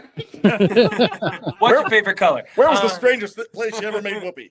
I hope for the sake of the city of Pittsburgh, Omar does make something happen tomorrow because people are fuming right now in Pittsburgh. So unless we want to see a city of ash and fire, he's got to cook tomorrow. Oh my gosh. All right. Well, I thank everyone for being here live. It's still stuck around even after the round one is over. We'll still be doing work. Make sure you check out steelcurtainnetwork.com and your podcast, Steel Curtain Network, wherever you get your podcast. Gentlemen, ladies, gentlemen, thank you all for your time. Thank you for Meinl Schmidt Distillery, meinldistillery.com, Viva's on Potomac, Dugout Sports Bar, and Crawford's Gift Shop. Make sure you check all them out. We'll be back tomorrow. Take it easy, everyone.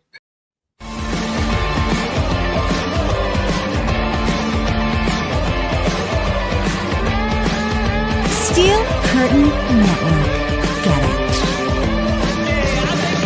Get it. Everybody else gets a little tight.